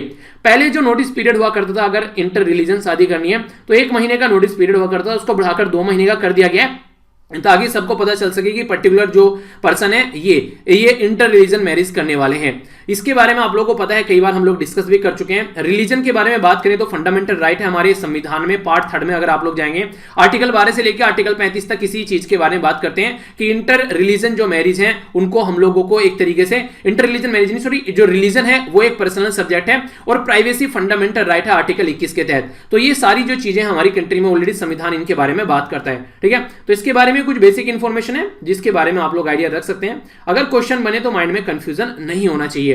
तो इसका नाम है यहां पर prohibition of unlawful religion conversion ordinance 2020। ठीक है, तो अध्यादेश जो होता है हमारे संविधान में जो स्टेट गवर्नमेंट लेकर आ पाती है, तो आर्टिकल 213 है, तो यहां पर स्टेट गवर्नमेंट लेकर आ पाती है जो कि गवर्नर लाता है, और आर्टिकल यहां पर अगर यहां तो 213 के बारे में बात करें, वहां पर है 123, ठीक है, 1 2 3, तो वहां पर वो आर्टिकल काम करता है सेंट्रल गवर्नमेंट में जब प्रेसिडेंट ऑर्डिनेंस यानी कि अध्यादेश लाता है। ठीक है, अध्यादेश की पावर उतनी ही है जैसे आप लोग कोई लॉ बनाते हैं उसी के इक्विवेलेंट पावर देखने को मिलती है। नेक्स्ट यहां पर बात की जा रही है एक इंपॉर्टेंट पर्सनैलिटी की, जो कि एक फुटबॉलर थे, रिसेंटली इनकी जान चली गई यहां पर हार्ट अटैक की वजह से। तो ऐसी पर्सनैलिटी के बारे में डायरेक्ट क्वेश्चन आप लोगों से एग्जाम में बन जाता है। नाम है यहां पर डाइगो मैराडोना। ठीक है, तो ये एक इंपॉर्टेंट पर्सनैलिटी थे अर्जेंटीना के अंदर। अगर अर्जेंटीना के अंदर मैं आप लोगों को लेकर चलूं तो आप लोग देख पाएंगे ये है यहां पर अपनी प्यारी कंट्री। यहां से अगर आप लोग साउथ अमेरिका के अंदर जाएंगे तो अर्जेंटीना आप लोगों को यहां पर देखने को मिलेगा बिल्कुल नीचे। ठीक है, यहां पर हो गया अर्जेंटीना यहां पर आप लोग देखते हैं उरुग्वे हो गया, परग्वे हो गया, बोलिविया हो गया और ये हो गया चिली। ठीक है, तो यहां पर अर्जेंटीना आप लोगों के सामने। तो यहां पर अर्जेंटीना के प्लेयर थे, रिसेंटली हार्ट अटैक की वजह से इनकी जान चली गई है। और ये जो पर्सनैलिटी थे इनका टाइम ड्यूरेशन यहां पर 1960 से लेके ये 2020 तक इनका टाइम ड्यूरेशन रहा, यानी कि टोटल मिलाकर 60 साल ये जी कर गए हैं। अभी रिसेंटली अगर बात करें इनके बारे में, तो ये इनके बारे में क्वेश्चन आप लोगों से पूछा जा सकता है कि फीफा, ये एक तरीके से फीफा प्लेयर भी ज्वाइंट विनर यहां पर रह चुके हैं। और इनका जो निक नेम था, इनको बोला जाता था यहां पर एल पाइबे डी ओरा। इसका मतलब होता है, यहां पर अर्जेंटीना भाषा में लिखा हुआ है, इसका मतलब इंग्लिश में होता है द गोल्डन किड। ठीक है, तो एक तरीके से यहां पर ये इनका वो नहीं कहते कि निक नेम, आप लोगों ने सुना होगा हमारी कंट्री में हर एक बच्चे का कोई ना कोई निक नेम देखने को मिल जाता है, तो ये इनका निक नेम था। ठीक है, तो इनके बारे में आप लोग आइडिया रख सकते हैं। नेक्स्ट इंपॉर्टेंट जो न्यूज है, यहां पर ये बात की जा रही है बैंक के एमलगमेशन के बारे में, यानी कि बैंक को मर्ज करने के बारे में यहां पर बात की जा रही है। तो यूनियन कैबिनेट के द्वारा अभी अप्रूवल दिया गया है, जो बैंक है हमारी कंट्री में लक्ष्मी विलास बैंक लिमिटेड, उसको मर्ज किया जा रहा है डीबीएस बैंक के साथ में, डीबीएस इंडिया लिमिटेड, जिसको डीबीआईएल शॉर्ट फॉर्म में बोलते हैं। डीबीएस जो इंडिया लिमिटेड है हमारी कंट्री में, ये सिंगापुर का एक बैंक है जिसकी ये इंडिया की ब्रांच है, उसके साथ में मर्ज करने की बात की जा रही है। रिसेंटली अभी यहां पर ये लक्ष्मी विलास जो बैंक था, ये रिसेंटली अभी यहां पर बर्बाद होता हुआ नजर आया। इसकी बुरी हरकतों की वजह से यहां पर ये प्रॉपर भी सर्वाइव नहीं कर पाया, जिसके चलते यहां पर ये कंडीशन अभी देखने को मिली। अगर बात करें यहां पर इसको प्रोटेक्ट करने की बात इसलिए की गई क्योंकि बहुत सारे लोगों का पैसा था इसमें, बहुत सारे लोग जॉब भी करते थे, तो उनके लिए काम किया जा रहा है बेसिकली कि उनके जॉब वगैरह को कैसे प्रोटेक्ट किया जा सके। ठीक है, तो आरबीआई का जो यहां पर काम किया जाने का जो यहां पर एक तरीके से तरीका है यहां पर इस पर्टिकुलर एरिया के लिए, तो यहां पर है ये RBI application under section 45 banking regulation act 1949, जिसके तहत यहां पर मोरिटोरियम लगाया गया 30 दिन के लिए। मतलब क्या था इसका? मतलब ये था कि अगर आप लोगों का करंट अकाउंट है तो 25,000, वो सॉरी सेविंग अकाउंट है तो 25,000, करंट अकाउंट है तो 50,000 से ज्यादा पैसे आप लोग यहां से नहीं निकाल पाएंगे। तो ये मोरिटोरियम भी अभी यहां पर देखने को मिला। ठीक है, पैरेलल में इसी के साथ में गवर्नमेंट के द्वारा यहां पर आरबीआई के द्वारा कंसल्ट किया गया गवर्नमेंट के साथ में, ताकि यहां पर सुपरसीड किया जा सके जो यहां पर बोर्ड ऑफ डायरेक्टर है यहां पर लक्ष्मी विलास बैंक के, ताकि आगे एडमिनिस्ट्रेटर वगैरह, डिपॉजिटर वगैरह, उनके इंटरेस्ट को जो यहां पर बेसिकली प्रोटेक्ट किया जा सके। ठीक है, आज के में हमारी कंट्री में जो बैंकिंग सिस्टम के बारे में बात करें तो शेड्यूल और नॉन शेड्यूल बैंक देखने को मिलते हैं। शेड्यूल में अगर बात करें यहां पर, तो इसमें आप लोगों को कमर्शियल और एक तरीके से कोऑपरेटिव बैंक होते हैं, पब्लिक सेक्टर बैंक होते हैं, जैसे प्राइवेट सेक्टर बैंक होते हैं, फॉरेन बैंक होते हैं, रीजनल रूरल बैंक होते हैं, ये सारे कमर्शियल बैंक आप लोगों को देखने को मिलते हैं। इसी के साथ में पब्लिक सेक्टर बैंक में एसबीआई और उसके एसोसिएट्स हो गए, जो नेशनलाइज्ड बैंक हो गए, और अदर पब्लिक सेक्टर जो बैंक हो गए वो आते हैं। बाकी अगर कोऑपरेटिव बैंक्स के बारे में आप लोग बात करते हैं तो स्टेट कोऑपरेटिव जो बैंक है, डिस्ट्रिक्ट कोऑपरेटिव जो बैंक्स हैं, या फिर अदर कोऑपरेटिव जो बैंक्स हैं, वो इसके अंडर यहां पर आप लोगों को देखने को मिलते हैं। मर्जर के बारे में अगर आप लोगों से थोड़ी सी बात करूं तो आप लोगों ने कई बार यहां पर कई सारे मर्जर देखे हैं। जैसे इससे पहले यहां पर जो सेकंड लार्जेस्ट जो मर्जर था वो था यहां पर पंजाब के साथ में ओरिएंटल बैंक ऑफ कॉमर्स के साथ में एक और बैंक मर्ज किया गया था, उसका नाम आप लोग को बताना है। ठीक है, इसी के साथ में फोर्थ लार्जेस्ट जो केनरा बैंक आप लोग यहां पर देख रहे हैं। ठीक है, ये सारे बैंक जो है पास्ट में मर्ज हो चुके हैं। ठीक है, तो आज की डेट में जो बैंक है यहां पर इंडियन बैंक के साथ में इलाहाबाद बैंक को मर्ज किया गया था। ठीक है, आंध्रा यूनियन बैंक और कोऑपरेटिव बैंक यहां पर इनको मर्ज किया गया था। तो ये सारे मर्जर पास्ट में हो चुके हैं, तो इसके बारे में आप लोग आइडिया रखिएगा। ठीक है, यूनाइटेड बैंक है बेसिकली, हालांकि अगर आप लोग जाकर सर्च करोगे तो यहां पर अगर बात करें अभी डेट अमलगमेशन जो यहां पर है ये अप्रैल 1, 2020, तो यहां पर ये आप लोगों को देखने को मिल रही है। अमलगमेशन के बाद में 10 पीएसबी उनको अप्रूव कर देगा कि 4 पीएसबी में कन्वर्ट हो जाएंगे। Punjab national bank, oriental of commerce bank और यूनाइटेड बैंक को मिलाकर एक बैंक बना गया। यूनाइटेड ये यहां पर union bank of India, Andhra bank और कोऑपरेटिव बैंक को मिलाकर एक बैंक बना गया। केनरा सिंडिकेट को मिलाकर एक बैंक बनाया गया। इंडिया बैंक, इंडियन बैंक और इलाहाबाद को मिलाकर एक बैंक बनाया गया। एसबीआई में जो एसोसिएट किया गया उनको कौन कौन से थे? यहां पर state bank of India, state bank of Hyderabad, state bank of Mysore, bank of Bikaner and Jaipur and bank of Travancore, इनको मिलाकर एक बैंक बनाया गया। तो इस तरीके से ये बोला जाता है कि अगर जितना बड़ा बैंक होगा फेल होने के चांसेस उतने कम होंगे, तो too big to be fail वाली कंडीशन आ जाती है। यानी कि अगर छोटे छोटे बैंक होंगे तो फेल हो सकते हैं, पर लेकिन बड़ा बैंक होगा तो फेल नहीं होगा। इसलिए कंडीशन ये रखेगी कि बड़े बड़े बैंक बनाने, ताकि इंटरनेशनल लेवल पर भी हम लोग अपने बैंक को एक तरीके से दिखा सके कि बैंक काफी बड़े हैं। एक क्वेश्चन आप लोगों को बताना है, इंटरनेशनल लेवल पर अगर 100 मोस्ट इंपोर्टेंट बैंक के बारे में बात करें तो उसमें से हमारी कंट्री का ओनली एक बैंक आता है उन 100 सबसे बड़े बैंक के अंदर में, तो वो बैंक कौन सा है? ये क्वेश्चन आप लोगों के लिए जो आप लोग को अटेम्प्ट करना है। पहले पढ़ा चुका हूं, ये सारी चीजें रिविजन हो जाएगा, जाके सर्च करिएगा। इंपॉर्टेंट न्यूज है, आप लोगों को पता है पानी की काफी ज्यादा प्रॉब्लम आप लोगों को कई बार देखने को मिलती है, क्योंकि हमारे पास में ये नहीं कहावत सुनी होगी कि बहुत सारा पानी है पर पीने के लिए पानी नहीं है। समुद्र एक तरीके से इतने सारे हैं, पृथ्वी की 70% से ज्यादा जो सतह है उस पर पानी देखने को मिलेगा, पर लेकिन पीने के लिए पानी नहीं है। तो उसका है बेसिकली खारा पानी वहां पर समुद्र में आप लोगों को देखने को मिलता है। तो इसके बारे में बात की जा रही है। कोस्टल एरिया में अगर आप लोग रहते हैं या फिर विजिट किया है तो आप लोगों को इसके बारे में पता होगा कि ओशन का जो पानी है वो काफी नमकीन यानी कि खारा होता है। महाराष्ट्र गवर्नमेंट के द्वारा अभी यहाँ पर डीसैलिनेशन का मतलब होता है जब खारापन पानी से निकाला जाए, एक तरीके से पीने लायक पानी बनाया जाए, तो डीसैलिनेशन प्लांट लगाए जा रहे हैं मुंबई के अंदर में। और 4th स्टेट यहां पर बन गया है ऐसा प्लांट लगाने वाला। बाकी के 3 राज्य कौन से हैं उनको आप लोग एक बार बताइए, फिर जैसे न्यूज आगे बढ़ेगी उनके बारे में आप लोग को बताऊंगा।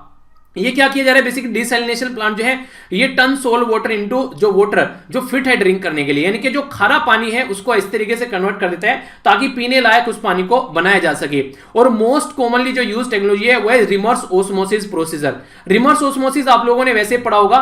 रिवर्स ऑस्मोसिस प्रोसीजर का मतलब बेसिकली ये होता है, एक पिक्चर के थ्रू मैं आप लोगों को समझाता हूं। यहां पर ये पिक्चर आप लोग देखिए, इसको यहां पर आप लोग समझ पाएंगे। जब यहां पर मान लीजिए सोल्ट का वाटर है, ठीक है, तो यहां पर एक परत इसके सामने लगाई जाती है और उसके ऊपर प्रेशर डाला जाता है। तो प्रेशर डालने की वजह से जो फ्रेश वाटर है वो तो इधर निकल जाता है, पर लेकिन जो सोल्ट के कंटेंट है वो यहीं पर ही रुक जाएंगे। तो यानी कि उधर जो पानी जाएगा वो पीने लायक जाएगा, बाकी जो सॉल्ट वगैरह है जो नमक है वो यहीं पे ही रुक जाता है। तो इस तरीके से इसको ये प्रक्रिया को किया जाता है। ये पिक्चर आप लोग देख रहे हैं अच्छे से, तो इसको रिवर्स ऑस्मोसिस प्रोसीजर इसको बोला जाता है। तो ये वाला वो प्रक्रिया है जिसके थ्रू यहाँ पर ये पानी जो है ये यहाँ पर प्योर किया जा रहा है, और यही यहाँ पर लिखा हुआ है जो पूरा मैंने आप लोगों को पिक्चर में दिखाया।